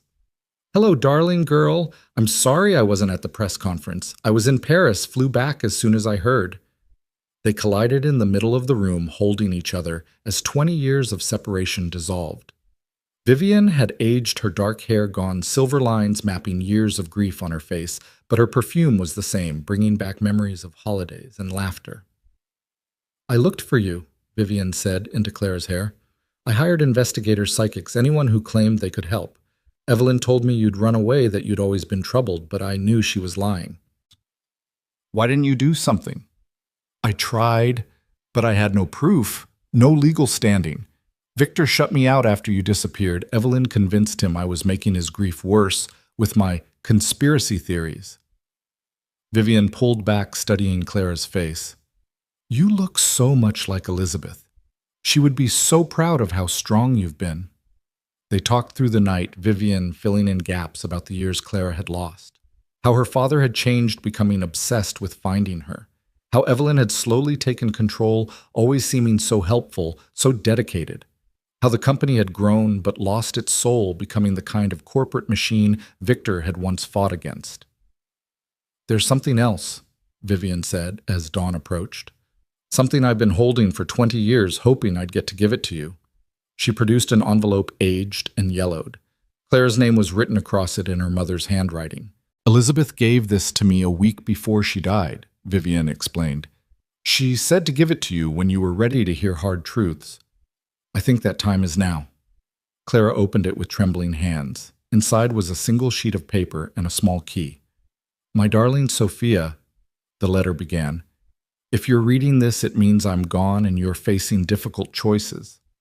By now you've probably discovered that not everyone around your father can be trusted. Evelyn Graves is dangerous. I found evidence of embezzlement, corporate espionage, worse. I was planning to tell your father, but the cancer diagnosis changed everything. I'm running out of time, so I'm trusting this to Vivian, hoping you'll never need it. But if you do know this, there's a safety deposit box at First National Bank of Denver, number 472. Everything I found is there. Be careful, my love. Be brave. And remember, you are more than your name, more than our money. You are your own person with the power to choose who you want to be. I love you beyond words, beyond time, beyond death itself. Mom. Clara looked at the key, then at Vivian. She knew what Evelyn was. But she died before she could do anything about it, Vivian said. The cancer took her so fast. 3 months from diagnosis to murder, Clara said quietly. What if the cancer wasn't natural? What if Evelyn? We can't prove that, not after all this time. But Clara was already pulling out her phone, calling Diana. I need you to look into something, my mother's medical records from 20 years ago, and get a forensic accountant to First National Bank of Denver. We're going to need a court order for a safety deposit box. The board meeting was scheduled for 2 o'clock. Clara arrived at 1:30, wanting to see the conference room before it filled with people who'd betrayed her father's memory. Carlisle Industries occupied the top 5 floors of a gleaming tower in downtown Aspen, all glass and steel and aggressive modernity. But she wasn't alone. Jack stood by the elevators, Ella beside him in her best dress. What are you doing here? Clara asked, stunned. Moral support, Jack said simply. Mrs. H is watching the house. We thought you could use some friendly faces. Ella ran to her, wrapping her arms around Clara's waist. We saw your house on TV. It's really big. Do you have a pool? 3 pools, Clara said, hugging her back. But none of them have what your house has. What's that? People who love each other. The board members began arriving, 12 people in expensive suits with cautious expressions. Clara recognized some from newspaper photos, tech moguls, venture capitalists, people who'd gotten rich off her father's innovations and her absence. Miss Carlisle. The current board chairman, Robert Hayes, extended his hand. We're so pleased you've been found safe. Are you? Clara asked, not taking his hand. Or are you worried about your stock options? The meeting was tense from the start. They questioned her mental capacity, her business experience, her intentions for the company. Clara answered calmly, having spent the morning reviewing 20 years of financial statements with Marcus. The company has grown, she acknowledged. But it's also strayed from my father's vision. He wanted to innovate, to make technology that improved lives. You've turned it into a profit machine that doesn't care who it hurts. That's rather naive, Hayes started. Is it? My father built this company on the principle that doing good and doing well weren't mutually exclusive. Under Evelyn's leadership, you've abandoned contracts with schools to focus on military applications. You've laid off thousands while posting record profits. You've become everything my father stood against. Your father is dead, one board member said bluntly. And with all due respect, you've been gone for 20 years. You don't understand how the world works now. Clara stood moving to the window that overlooked the mountains. You're right. I have been gone. I've missed 20 years of change, of progress, of life. But you know what I didn't miss. The 20 years of isolation gave me something none of you have: perspective. I know what it's like to have everything stolen. I know what it's like to be powerless, and I know what really matters. She turned back to them. I'm dissolving the board. The room erupted in protests, threats of lawsuits claimed she didn't have the authority. Actually, she does, Marcus said, standing. According to the company bylaws, the majority shareholder can dismiss the entire board with cause. And I think 20 years of complicity in kidnapping and fraud qualifies as cause. You can't prove we knew Diana entered then, followed by 2 FBI agents carrying boxes. Actually, we can. Elizabeth Carlisle's safety deposit box contained extensive documentation of corporate malfeasance, including emails from several board members discussing how to handle the Sophia problem after Evelyn took over. The agents began distributing subpoenas. Several board members tried to leave only to find more agents waiting in the hallway. You're destroying this company, Hayes said desperately. The stock will tank, thousands of jobs. We'll be safe, Clara interrupted. I'm not destroying the company. I'm saving it. From you. As the board members were escorted out, Clara found herself alone in the conference room with Jack and Ella. The little girl was drawing on a legal pad, seemingly unbothered by the corporate drama. That was impressive, Jack said. Terrifying, but impressive. I don't know what I'm doing, Clara admitted. I just dismantled a board of directors. I have no idea how to run a company. You'll learn, and you'll hire people who share your father's vision. Our vision? Clara corrected, then caught herself. I know what you mean, Jack said softly. Diana returned with a laptop. You need to see this. We found something in your mother's documents. The screen showed medical records test results and a toxicology report that had never been filed. Polonium, Diana said. Trace amounts, but enough to cause aggressive cancer. It's almost impossible to detect unless you're specifically looking for it. Clara sank into a chair. She killed her.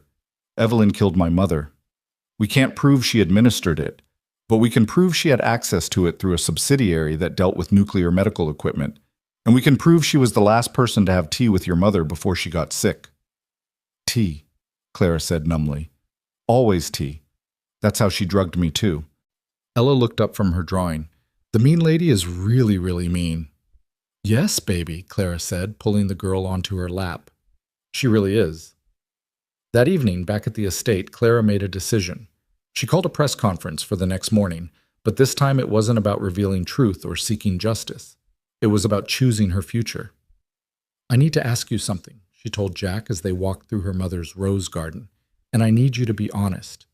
Always. If I give it up, all of it, the money, the company, everything, would you think I was crazy? Jack stopped walking. Is that what you want to do? I don't know. Part of me wants to honor my parents to take what they built and make it better. But another part just wants to be Clara. Just Clara who makes hot chocolate and reads bedtime stories and sits on back porches figuring out life. You can be both. Can I look at this place, Jack? Look at what wealth did to my family. It made us targets. It killed my mother, destroyed my father, stole 20 years of my life. It wasn't the wealth, Jack said carefully. It was the people who wanted it. The wealth itself is just a tool. It's what you do with it that matters. Ella had run ahead and was now trying to smell every rose in the garden.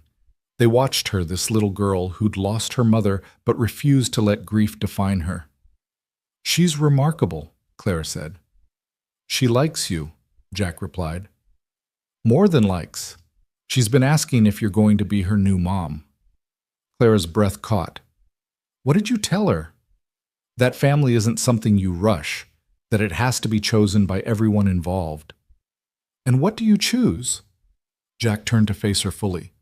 I choose to let you figure out who you are without pressure from me. Whether that's as a billionaire CEO or just Clara, I'll be here. We'll be here.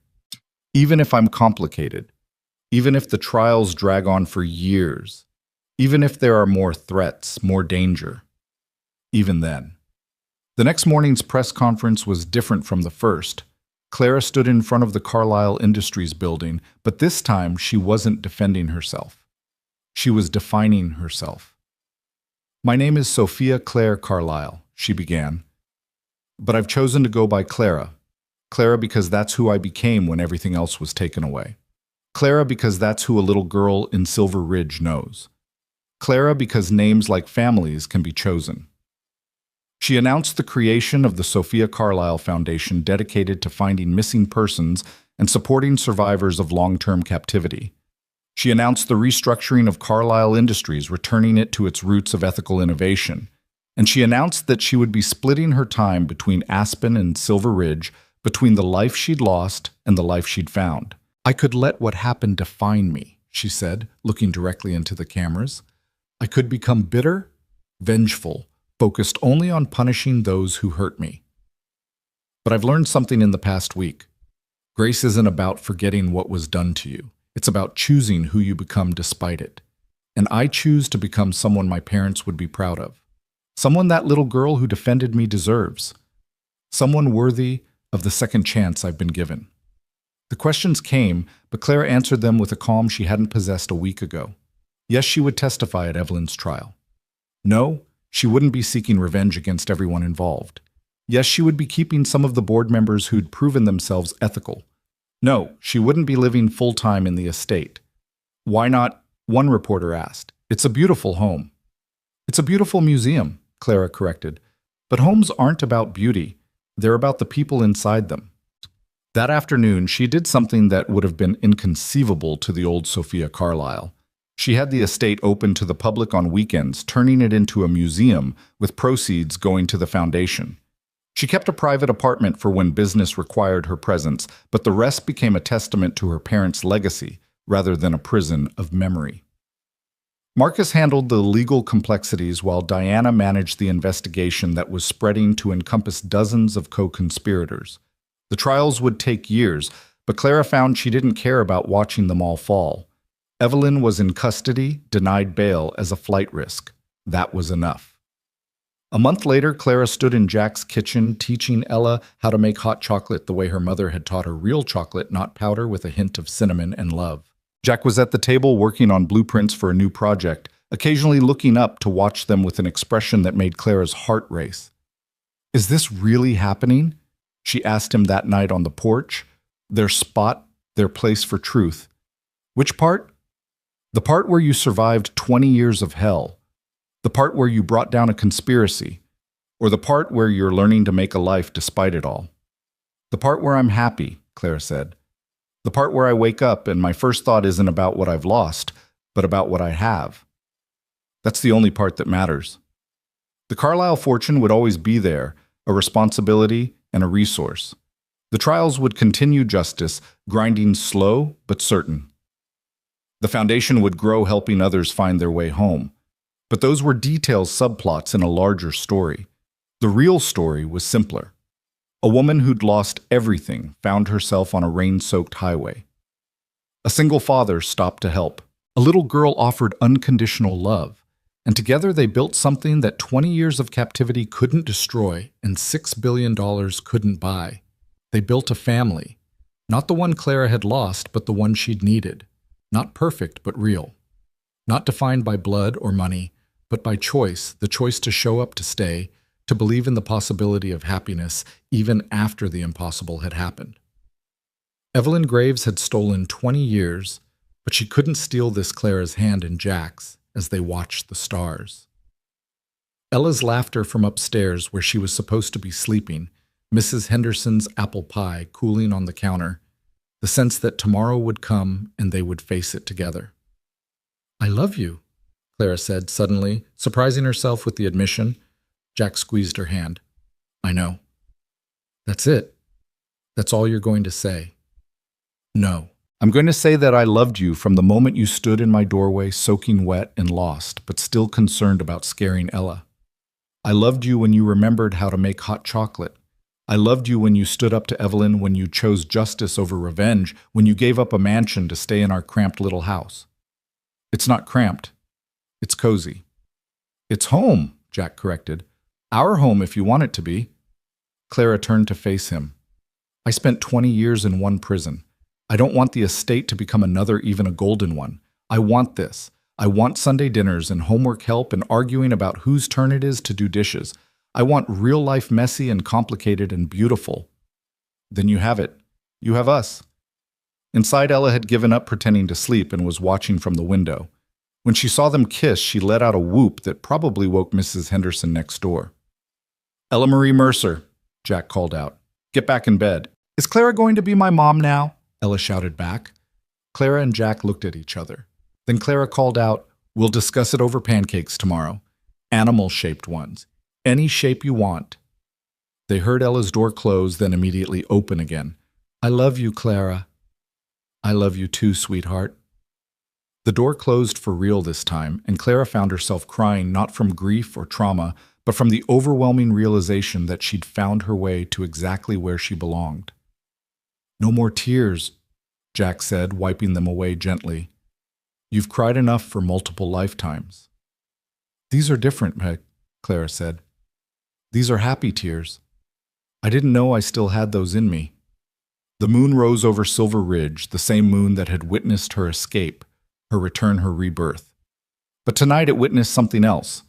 The quiet miracle of healing, of love, growing in unlikely soil of families formed not by chance, but by choice.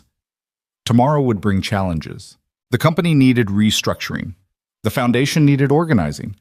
The trials would be brutal, forcing her to relive trauma in sterile courtrooms. There would be threats from those who'd benefited from her absence, attempts to challenge her competency, her claims, her choices.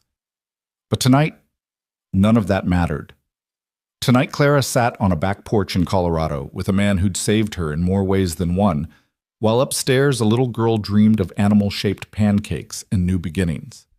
Tonight, she wasn't the lost Carlisle heiress or the survivor of decades-long captivity. She was just Clara, and that was everything. The morning of Evelyn Graves' sentencing arrived with an unexpected spring snow coating Silver Ridge in pristine white that made everything look new and clean. Clara stood at the bedroom window in Jack's house, their house now, she corrected herself, watching Ella build a snowman in the backyard with the focused determination of an 8-year-old architect. "You don't have to go," Jack said from behind her, his hand settling on her shoulders.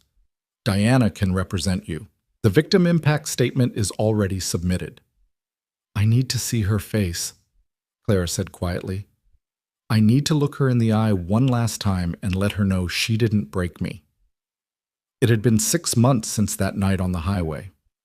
6 months of therapy trials and transformation. The legal proceedings had been exhausting Evelyn's trial, the co-conspirators, the corporate lawsuits. But through it all, Clara had held on to what mattered, the family she'd chosen and who had chosen her back. The drive to Denver was quiet. Jack at the wheel, Marcus in the back, reviewing his notes. Clara had officially hired him as general counsel for both Carlisle Industries and the foundation, which had already helped locate 17 missing persons in its first quarter of operation. The judge received over 300 letters, Marcus said. Victims' families, shareholders, she defrauded employees she had fired to cover her tracks. "You weren't her only victim, just the most visible." "I know," Clara said. She'd read many of the letters, each one a reminder that evil rarely limited itself to a single target. The courthouse was surrounded by media, but Clara had learned to navigate the cameras with a grace that would have made her mother proud. She didn't hide anymore, didn't duck her head or avoid eye contact. She walked through the crowd with Jack beside her, their hands clasped, answering no questions but acknowledging the supporters who'd gathered with banners reading "Justice for Sophia" and 20 years too long. Inside the courtroom, Evelyn Graves sat at the defense table, looking smaller than Clara remembered. Prison had aged her.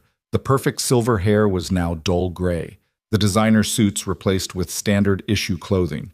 But her eyes remained the same cold, calculating, unrepentant. When their eyes met, Evelyn smiled slightly, a predator recognizing prey. But Clara didn't look away. She wasn't prey anymore. The judge, the Honorable Patricia Williams, was known for her harsh sentences in cases involving violence against women. She listened as the prosecution laid out the full scope of Evelyn's crimes: kidnapping, false imprisonment, fraud, conspiracy, and now with the new evidence, suspicion of murder in Elizabeth Carlisle's death. When it came time for Clara's statement, she stood slowly smoothing her dress. Not designer, just something comfortable she'd bought in town with Ella's enthusiastic input. "Your Honor," she began, her voice carrying clearly through the courtroom. "Evelyn Graves stole 20 years of my life. She stole my father's last years, possibly murdered my mother, and destroyed countless other lives in her pursuit of wealth and power. The temptation is to ask for the maximum sentence to ensure she spends her remaining years behind bars, as I spent 20 years in a different kind of prison." She paused, finding Evelyn's eyes again. "But I've learned something in the months since my escape. Revenge and justice aren't the same thing. Justice is about accountability, about preventing future harm. Revenge is about feeding pain with more pain, and I refuse to give Evelyn Graves any more of my life, even in the form of hatred. What I ask Your Honor is that she be sentenced appropriately for her crimes, that her victims be compensated from her personal assets, and that she be required to provide full testimony about everyone involved in my captivity and the potential murder of my mother. Beyond that, I want to forget she exists. I have a life to live, a family to love, and a foundation that's bringing other missing people home. That's my victory, not her suffering, but my happiness." Clara sat down to stunned silence. Even Evelyn looked surprised, having expected venom and received grace instead. Judge Williams nodded slowly. Thank you, Miss Carlyle. Or do you prefer Miss Mercer now? Clara smiled slightly. She and Jack weren't married yet. They were taking their time doing things right, but the judge had done her homework. Clara is fine, Your Honor.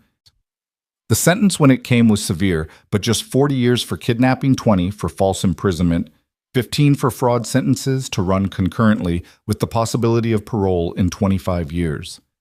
Evelyn would be 91 before she had any chance of freedom. As the bailiffs led Evelyn away, she stopped beside Clara's seat. You think you've won, she whispered.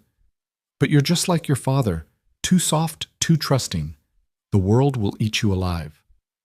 Maybe, Clara whispered back, but at least I'll be living in it, not watching it through bars. Evelyn's composure finally cracked, then her face contorting with rage before the bailiffs pulled her away. It was the last time Clara would ever see her. Outside the courthouse, the media frenzy was even worse, but Clara had something planned. She'd arranged for a press conference at a nearby hotel, but not for herself. Instead, she introduced 5 families whose missing loved ones had been found through the foundation's work. This is what matters, she told the cameras. Not revenge, not dwelling on the past, but using our resources and pain to help others. The Sophia Carlyle Foundation isn't about me, it's about every person who's ever vanished, every family that's ever wondered, every hope that someone somewhere is still looking. She introduced Rebecca Martinez, whose daughter had been found living under an assumed name after escaping an abusive relationship. She introduced James Chen, whose brother had been located in a psychiatric facility where he'd been placed after a misdiagnosed breakdown. Each story was different, but they all ended the same way, with reunion, with healing, with hope. The drive back to Silver Ridge was lighter. The weight of the trial finally lifted. Jack reached over and took her hand as they climbed into the mountains. You did good today, he said simply. I almost broke, Clara admitted. When she walked past me, I wanted to scream at her to tell her about every nightmare, every moment of despair. But you didn't. No, because that would have given her power she doesn't deserve anymore. They arrived home to find Ella and Mrs. Henderson had decorated the house with a massive welcome home banner and what appeared to be every balloon in Silver Ridge. We're celebrating, Ella announced, dragging Clara inside. Mrs. H helped me make a cake and everything. The cake was lopsided, covered in uneven chocolate frosting, and approximately a pound of sprinkles, and it was perfect. It's beautiful, Clara said, hugging the little girl. The most beautiful cake I've ever seen. Really, 'cause I messed up and one side kind of fell. Really, it's perfect, because you made it with love. That evening, after Ella had crashed from her sugar high and Mrs. Henderson had returned home, Clara found herself in what had become her favorite spot in the house. Not the back porch, but Ella's room, sitting on the edge of the bed, watching the little girl sleep. Jack found her there. She asked me something today, he said quietly, while you were gone. What? If she could start calling you Mom. Clara's breath caught. What did you tell her? That she should ask you herself. Jack, I know we're not married, I know we're taking things slow, but Clara, she already sees you as her mother, has for months now. Clara touched Ella's hair gently, remembering her own mother doing the same when she was small. My therapist says I'm making remarkable progress, but I still have so far to go. What if I'm not ready to be someone's mother? You already are, Jack said simply. Every bedtime story, every homework session, every nightmare you've soothed, you've been her mother in every way that counts. The money complicates things, Clara said, voicing the concern that had been nagging at her. I don't want her growing up the way I did, isolated by wealth, targeted because of it. Then we don't let that happen. We stay here in Silver Ridge. She goes to public school. She has chores. She learns the value of money by earning it, not inheriting it. And the billions? Go to the foundation, to charity, to making the world better. Keep what we need for security, for education, for opportunities. But we live like normal people because that's what we are. Clara turned to look at him. When did you get so wise? Probably around the time I fell in love with a complicated billionaire who makes the best hot chocolate in Colorado. They were interrupted by Ella stirring, her eyes fluttering open. Clara, she said sleepily, you're home. I'm home, sweetheart. Ella sat up suddenly, more awake. I have something to ask you. Dad said I should. Clara's heart raced, but she kept her voice calm. You can ask me anything. Can I call you Mom? Not instead of my real mom, but like also Mrs. Henderson says, people can have more than one mom if they're lucky, and I think I'm really lucky. Clara looked at Jack, who nodded encouragingly, then back at Ella. I would be honored to be your also mom. Ella launched herself into Clara's arms with enough force to knock them both backward onto the bed. Mom, I have 2 moms. That's even better than Sarah Chen, who has 2 dogs. They laughed, all 3 of them tangled together on Ella's small bed, and Clara felt something settle into place in her chest, the last piece of a puzzle she hadn't known she was solving. The next morning brought a different kind of challenge. Clara had a board meeting via video conference, the first since she'd restructured the company. She'd hired a new CEO, Dr. James Patterson, a tech innovator who shared her father's original vision of ethical technology. But she remained chairman guardian of her father's legacy. She took the call from the home office she'd set up in what used to be Maria's craft room. Jack had offered to convert it, but Clara liked the traces of his late wife that remained: the paint stains on the floor, the butterfly stencils on the wall. It felt like blessing, like Maria saying it was okay to love her family. The military contract renewal is up for vote, Dr. Patterson said through the screen. It's worth $800 million over 5 years. What kind of military application? Clara asked. Surveillance software, the kind that could monitor entire populations. Then no. We don't build tools of oppression. The board won't be happy. That's a lot of money to walk away from. The board serves at my pleasure, Clara reminded him.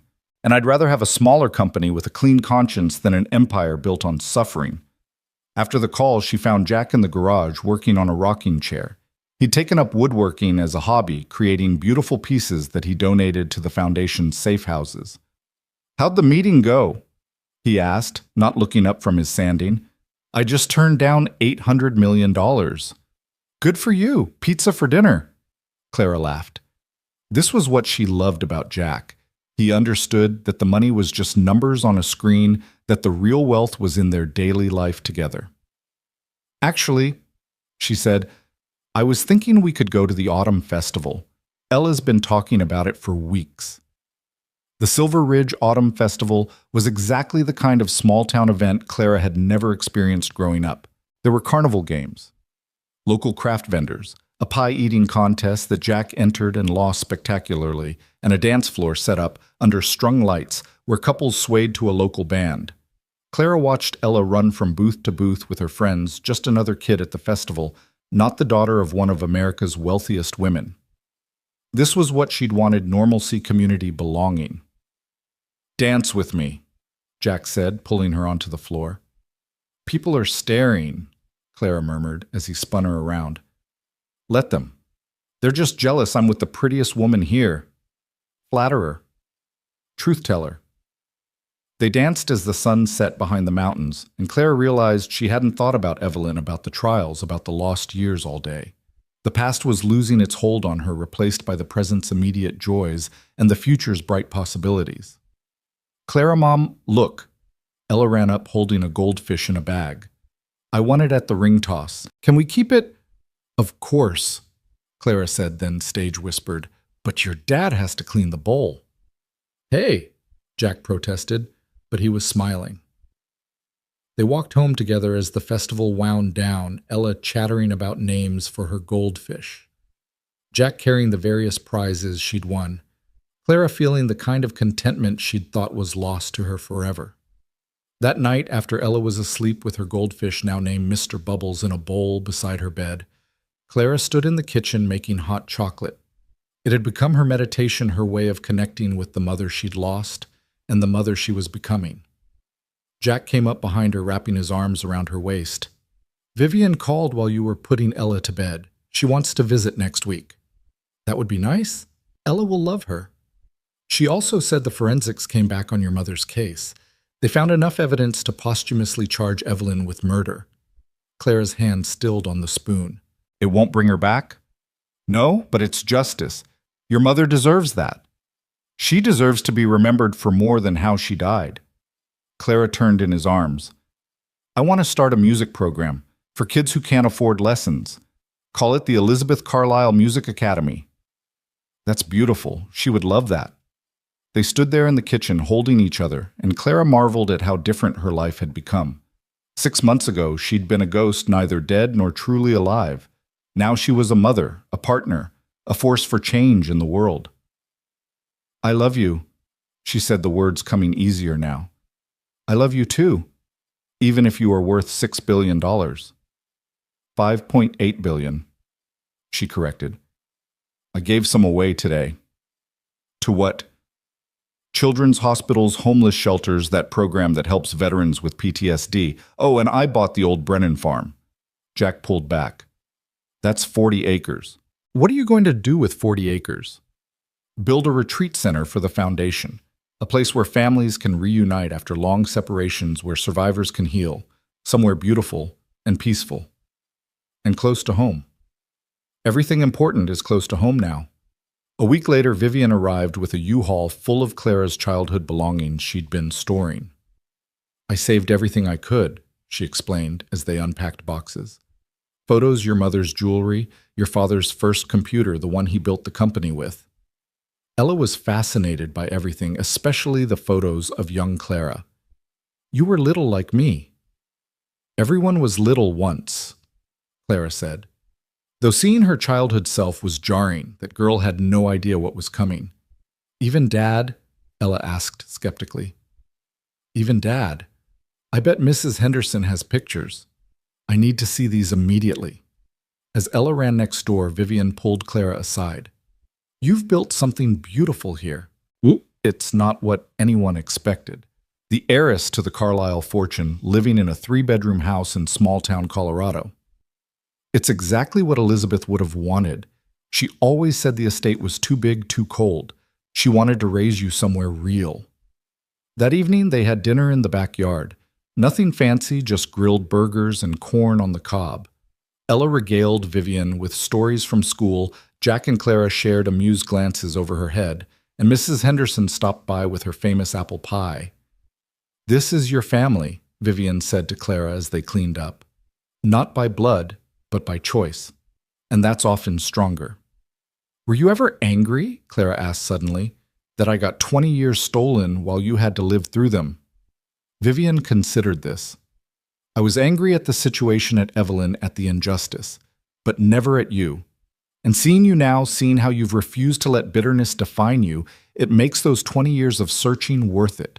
The next morning, Clara stood in the field that would become the retreat center, Jack beside her with the architectural plans. It'll take about a year to build, he said. Longer if you keep adding features. I want it perfect. Healing spaces, therapy rooms, a kitchen for communal meals, and a music room with the best piano money can buy. Of course. Ella was playing in the field picking wildflowers when she suddenly called out, Mom, Dad, come here. They found her standing by an old oak tree where someone had carved initials years ago.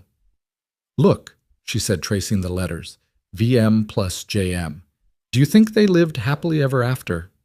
Clara and Jack exchanged glances.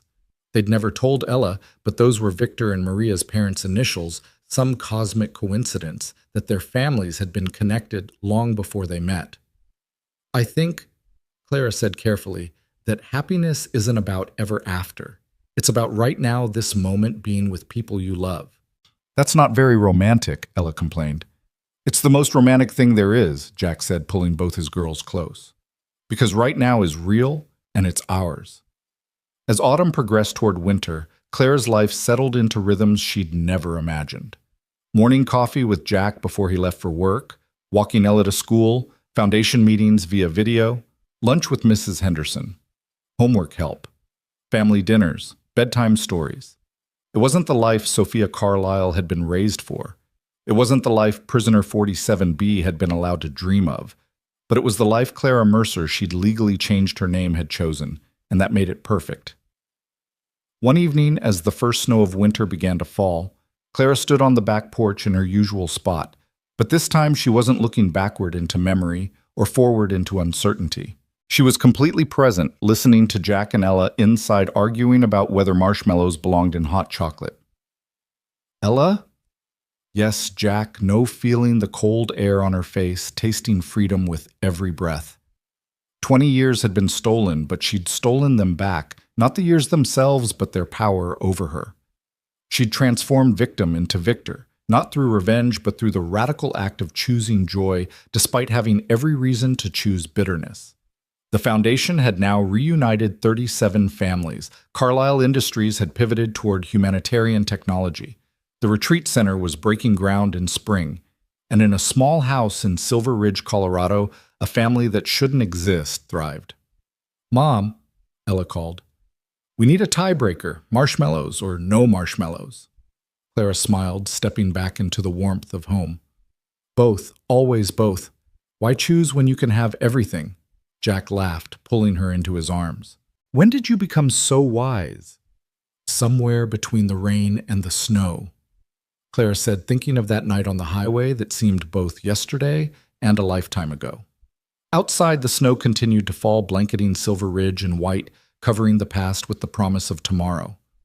And inside, a family that had found each other against all odds celebrated the small victory of perfectly made hot chocolate, knowing that sometimes the smallest victories were the ones that mattered most.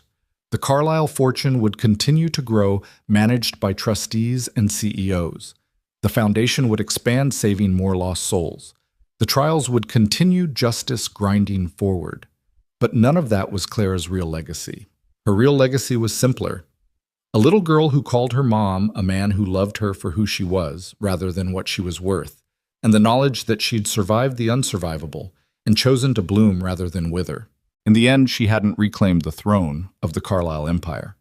She'd built something better, a home, a family, a life defined not by what had been taken, but by what had been given freely and with love. And in a small house at the end of Maple Street, as snow covered the mountains, and Ella laughed at something Jack said, Clara knew with absolute certainty that she was exactly where she belonged. Not in a mansion, not in a boardroom, not on a throne, but here in this moment, with these people living a life that 20 years of captivity had tried to steal, but couldn't. Because some things love family, the choice to be happy couldn't be stolen. They could only be given, received, and cherished, and Clara cherished them all. 3 years had passed since that night on the highway, and the retreat center stood complete against the Colorado mountains, its wood and stone architecture blending seamlessly with the landscape. Clara stood in the main hall watching the first families arrive. People whose loved ones had been missing for years, some for decades, all carrying the same mixture of hope and fear she remembered from her own reunion with the world. "Mom, the Peterson family is here," Ella said, now 11, and carrying herself with a confidence that made Clara's heart swell. Their daughter was gone for 8 years. Clara watched through the window as a young woman, perhaps 25, stepped out of a car and into her parents' arms. The foundation had found her living under an assumed name in Canada, having fled an abusive relationship that had evolved into captivity. The reunion was raw, tearful, complicated, exactly why Clara had insisted on building this place.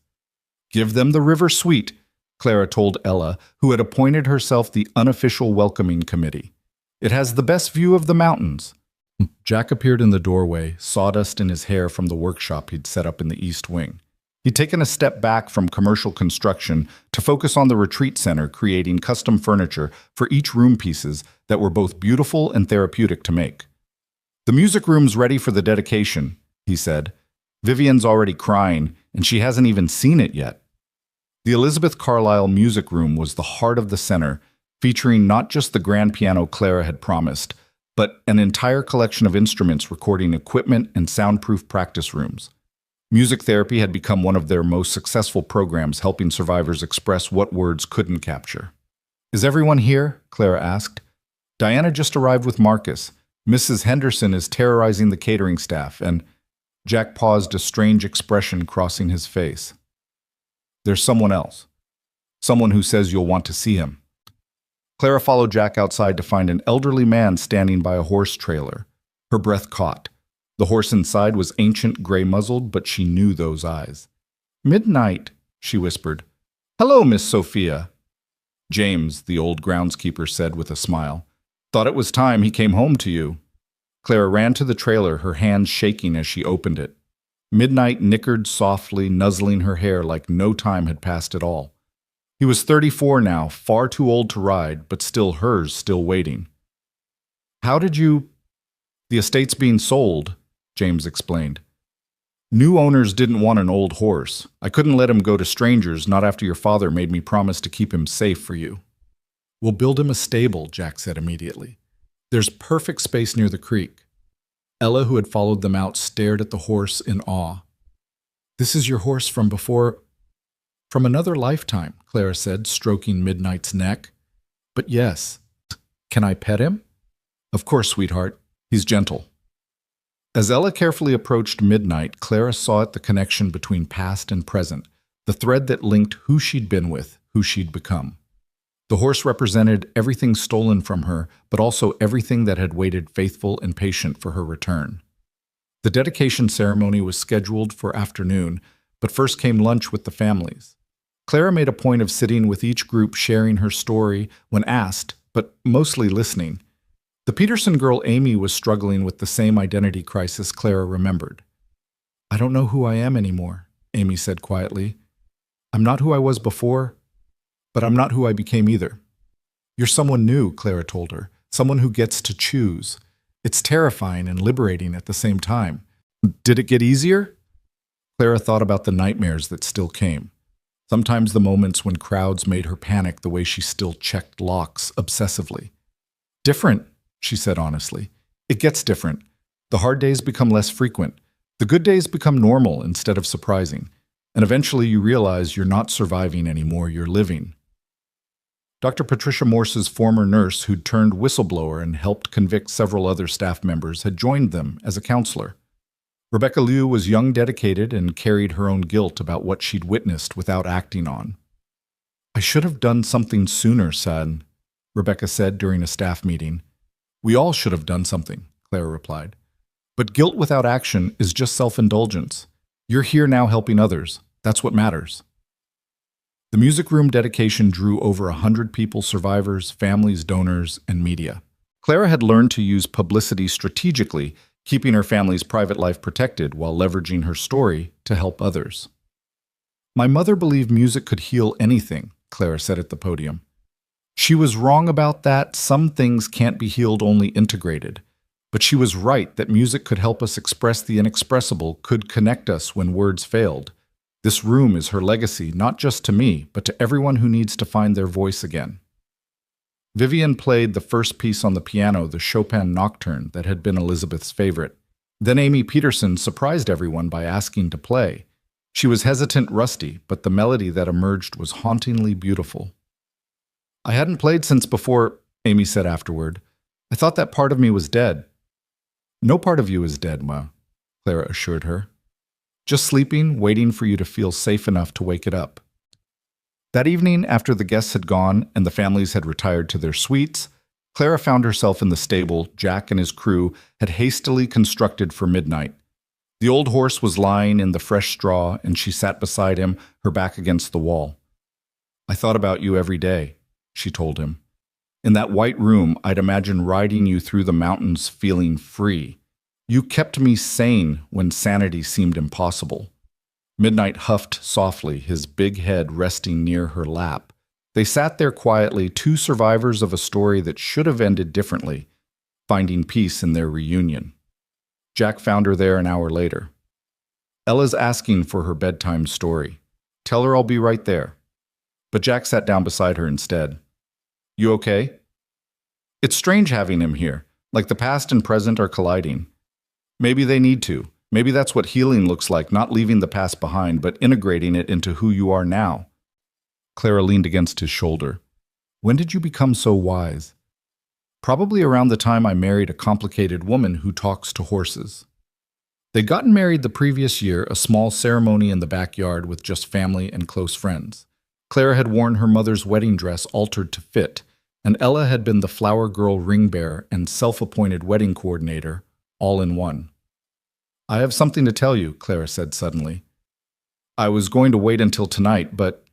Jack turned to look at her, and she saw the moment he understood. His eyes widened, dropping to her stomach. Are you... 6 weeks, I found out this morning. Clara. His voice broke on her name. Really? Really? He kissed her then there in the stable with an ancient horse as witness, and Clara felt the circle of her life completing, not ending, but continuing spiraling outward in ways she'd never imagined possible. Ella's going to be ecstatic, Jack said when they finally pulled apart. Should we tell her tonight? Are you kidding? If we don't, she'll never forgive us. They walked back to the house hand in hand, finding Ella in the living room, teaching origami to one of the younger siblings of a survivor. Finally, Ella exclaimed, Tommy doesn't believe me that you can make a crane that actually flaps its wings. Ella, sweetheart, can we talk to you for a minute? Clara asked. Something in her tone must have alerted Ella, because she immediately abandoned her origami project. Is everything okay? Everything's perfect, Jack said, but it's about to change. Are we moving? Panic flashed across Ella's face. No, baby, never, Clara assured her. But our family is going to get bigger. It took Ella exactly 3 seconds to understand. Her shriek probably woke everyone in the retreat center. A baby? You're having a baby. I'm going to be a big sister. She launched herself at them, and they held her between them, their little family that was about to grow. Can I name it? Ella asked immediately. No, both parents said in unison. Can I teach it origami? When it's older, say. Clara laughed. Can I tell Mrs. Henderson tomorrow? Can I bedtime, Jack said firmly, but he was smiling. As Clara tucked Ella in that night, the little girl, not so little anymore, took her hand. Mom. Yeah, sweetheart. The baby's lucky. Why's that? Because it gets to be born into our family. It won't have to be found or chosen. It'll just belong from the very beginning. Clara's eyes filled with tears. You belonged from the beginning, too. From the moment I saw you, you were mine. And you were mine, Ella said firmly. Dad and I claimed you first. Later, Clara stood on the back porch, their spot, their tradition, looking out at the retreat center lights in the distance. Inside, families were healing, reconnecting, finding their way back to each other. It was her legacy, but more than that, it was her redemption, turning the worst thing that had happened to her into something that could help others. No hot chocolate tonight, Jack asked, joining her. Too queasy. Morning sickness is starting early. Maria was sick for 4 months with Ella. They rarely talked about Maria anymore, not because she was forgotten, but because she was integrated into their story. The woman who'd loved Jack first, who'd given them Ella, who'd made their family possible by existing and by letting go. Do you think she would have liked me? Clara asked. She would have loved you. She would have loved that you made us whole again. We made each other whole. The phone rang inside the emergency line for the foundation. Clara answered to find Diana's voice, excited despite the late hour. We found her, Clara. The Mitchell girl, the one who's been missing for 12 years. She's alive. Clara closed her eyes, remembering another phone call, another missing girl found. Where? Portland. Living on the streets but alive. The family wants to use the retreat center if you have room. We'll make room. We always make room. After handling the logistics, Claire returned to the porch where Jack was setting up the telescope Ella had gotten for her birthday. Want to see something cool, what? He asked. Clara looked through the lens to see Saturn, its rings visible even through their amateur equipment. Ella's convinced the baby should be named Saturn if it's a girl, Jack said. Absolutely not. That's what I told her, but she's making a list of space names. Of course she is. They stood together looking at the stars, and Clara thought about how far she'd traveled, not in distance, but in healing. 3 years ago, she'd been a ghost. Now she was a wife, a mother, an advocate, a survivor who'd become a thriver. I love our life, she said suddenly. Even the hard parts. Especially the hard parts. They make the good parts shine brighter. The next morning brought chaos, as mornings always did. Ella had told Mrs. Henderson about the baby despite being told to wait, and their neighbor had arrived with enough breakfast casserole to feed an army. The Peterson family needed help navigating insurance paperwork. The Mitchell family was arriving that afternoon. Marcus called with updates on the latest missing persons cases. But in the middle of it all, Clara felt the flutter of new life inside her, too early to be movement. Probably just imagination, but real to her nonetheless. This child would never know, captivity would never question their worth or place in the world. They would grow up surrounded by love in a home built on choice rather than chance. "You okay?" Jack asked, finding her in a quiet moment between crises. "Perfect," Clara said, and meant it. That afternoon, she walked through the retreat center, checking on families, listening to stories, offering hope where she could. The Peterson girl was in the music room playing piano with increasing confidence. A father and son were reconnecting over a chess game in the library. A mother sat in the garden, writing in a journal, processing her daughter's return. This was her father's fortune at work, not in stock prices or corporate acquisitions, but in human healing. Victor Carlyle would have been proud. As the sun set over the mountains, Clara stood in the field where she'd once planned the center, now watching it serve its purpose. Ella ran past playing with some of the younger children. Jack was teaching a woodworking class to some of the teenagers. Mrs. Henderson was leading a cooking lesson that seemed to involve more laughter than actual cooking. 23 years ago, Evelyn Graves had tried to erase Sophia Carlyle from existence. She'd failed. Not only had Clara survived, she'd transformed. She'd taken the broken pieces of her life and built something beautiful, something lasting, something that would continue long after the last trial ended and the last headline faded. The baby moved again. Definitely imagination. But Clara placed her hand on her stomach anyway. "You're going to be born into a strange, wonderful, complicated family," she whispered. "But you'll never doubt you're loved. That's my promise to you." Talking to yourself, Vivian appeared beside her, having arrived for an extended visit. Talking to the future. "Ah," Vivian smiled. "Jack told me. Congratulations. It feels like a miracle. After everything, to be able to create new life. It's not a miracle. It's a choice. You chose to heal, to love, to trust again. This baby is the result of those choices." They watched as Ella organized the children into some elaborate game involving dragons and rescue missions. She was a natural leader, bossy, but kind, protective of anyone she perceived as vulnerable. "She's going to be an incredible big sister," Vivian observed. "She's already making lists of everything she wants to teach the baby." "Of course she is. She's your daughter in every way that matters." That evening, the retreat center hosted its first group dinner, all the families together sharing food and stories. Clara watched from the doorway as connections formed, as people who'd thought they were alone in their pain found community. Amy Peterson was talking to the Mitchell girl who'd just arrived, offering the same comfort Clara had given her. The cycle of healing was continuing, each person who found their way back helping the next lost soul navigate the journey. "This is what you built," Jack said, appearing beside her. "This is your legacy." "Our legacy," Clara corrected. "None of this exists without you, without that night on the highway." "I almost didn't stop," Jack admitted. "It was raining so hard and I was tired and Ella was waiting. For one second I thought about driving past.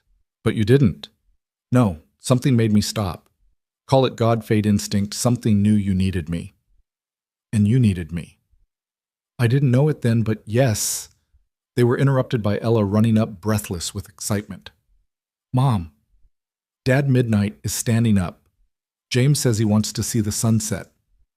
They followed her to the stable where indeed the ancient horse was standing, at the fence facing west, where the sun was painting the mountains gold and crimson.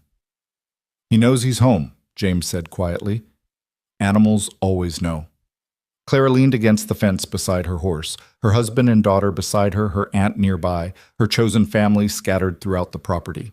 The baby fluttered again, still imagination, but growing more real with each passing day. "We're all home," she said softly. As the sun disappeared behind the peaks, Clara thought about the woman she'd been on that highway 3 years ago, lost, broken, without memory or hope. That woman was still part of her, would always be part of her. But she was no longer in control. The woman in control now was Clara Mercer, mother, wife, advocate, survivor. She had taken 20 stolen years and transformed them into purpose. She had taken unimaginable trauma and converted it into compassion. She had taken a fortune built on suffering and redirected it toward healing. "Ready to go in?" Jack asked as darkness settled over the mountains. "One more minute." She stood there feeling the life growing inside her, watching the lights come on in the retreat center, listening to the sounds of families reconnecting. Somewhere Evelyn Graves sat in a federal prison, her empire dismantled, her freedom gone. But Clara rarely thought about her anymore. Revenge had never been the goal resurrection was, and she had been resurrected, not as Sophia Carlyle, the billionaire heiress, but as Clara Mercer, a woman who had learned that the opposite of captivity wasn't freedom, it was belonging. And she belonged here with these people doing this work, living this life. "Now I'm ready," she said, taking Jack's hand. They walked back to the house together, Ella running ahead to set the table for dinner, calling back that she'd decided the baby should be named Cosmo if it was a boy. "Still better than Saturn," Jack muttered. Clara laughed, the sound carrying across the field to where the retreat center stood as testament to the power of refusing to let trauma have the last word. Inside their home, dinner waited. Simple food, complicated family, endless love. Clara took her seat at the table, Ella chattering about school, Jack stealing bites of food while pretending to cook Mrs. Henderson, stopping by with dessert and staying for coffee. This was her kingdom, not a corporate empire or a vast estate, but a dinner table where everyone was welcome, where stories were shared, where healing happened one meal at a time. "Tell us a story, Mom," Ella requested as they settled in for the evening. "What kind of story? A true one, about before?" Clara thought for a moment, then began. "Once upon a time there was a girl who loved horses and music and thunderstorms." She told the story differently now, not as tragedy, but as transformation. The lost years were part of it, but they weren't the whole story. The story continued here in this moment with this family, with life growing and love expanding and hope proving itself stronger than any prison. Outside, the first snow of winter began to fall, but inside there was warmth and light and the sound of belonging, the greatest fortune of all.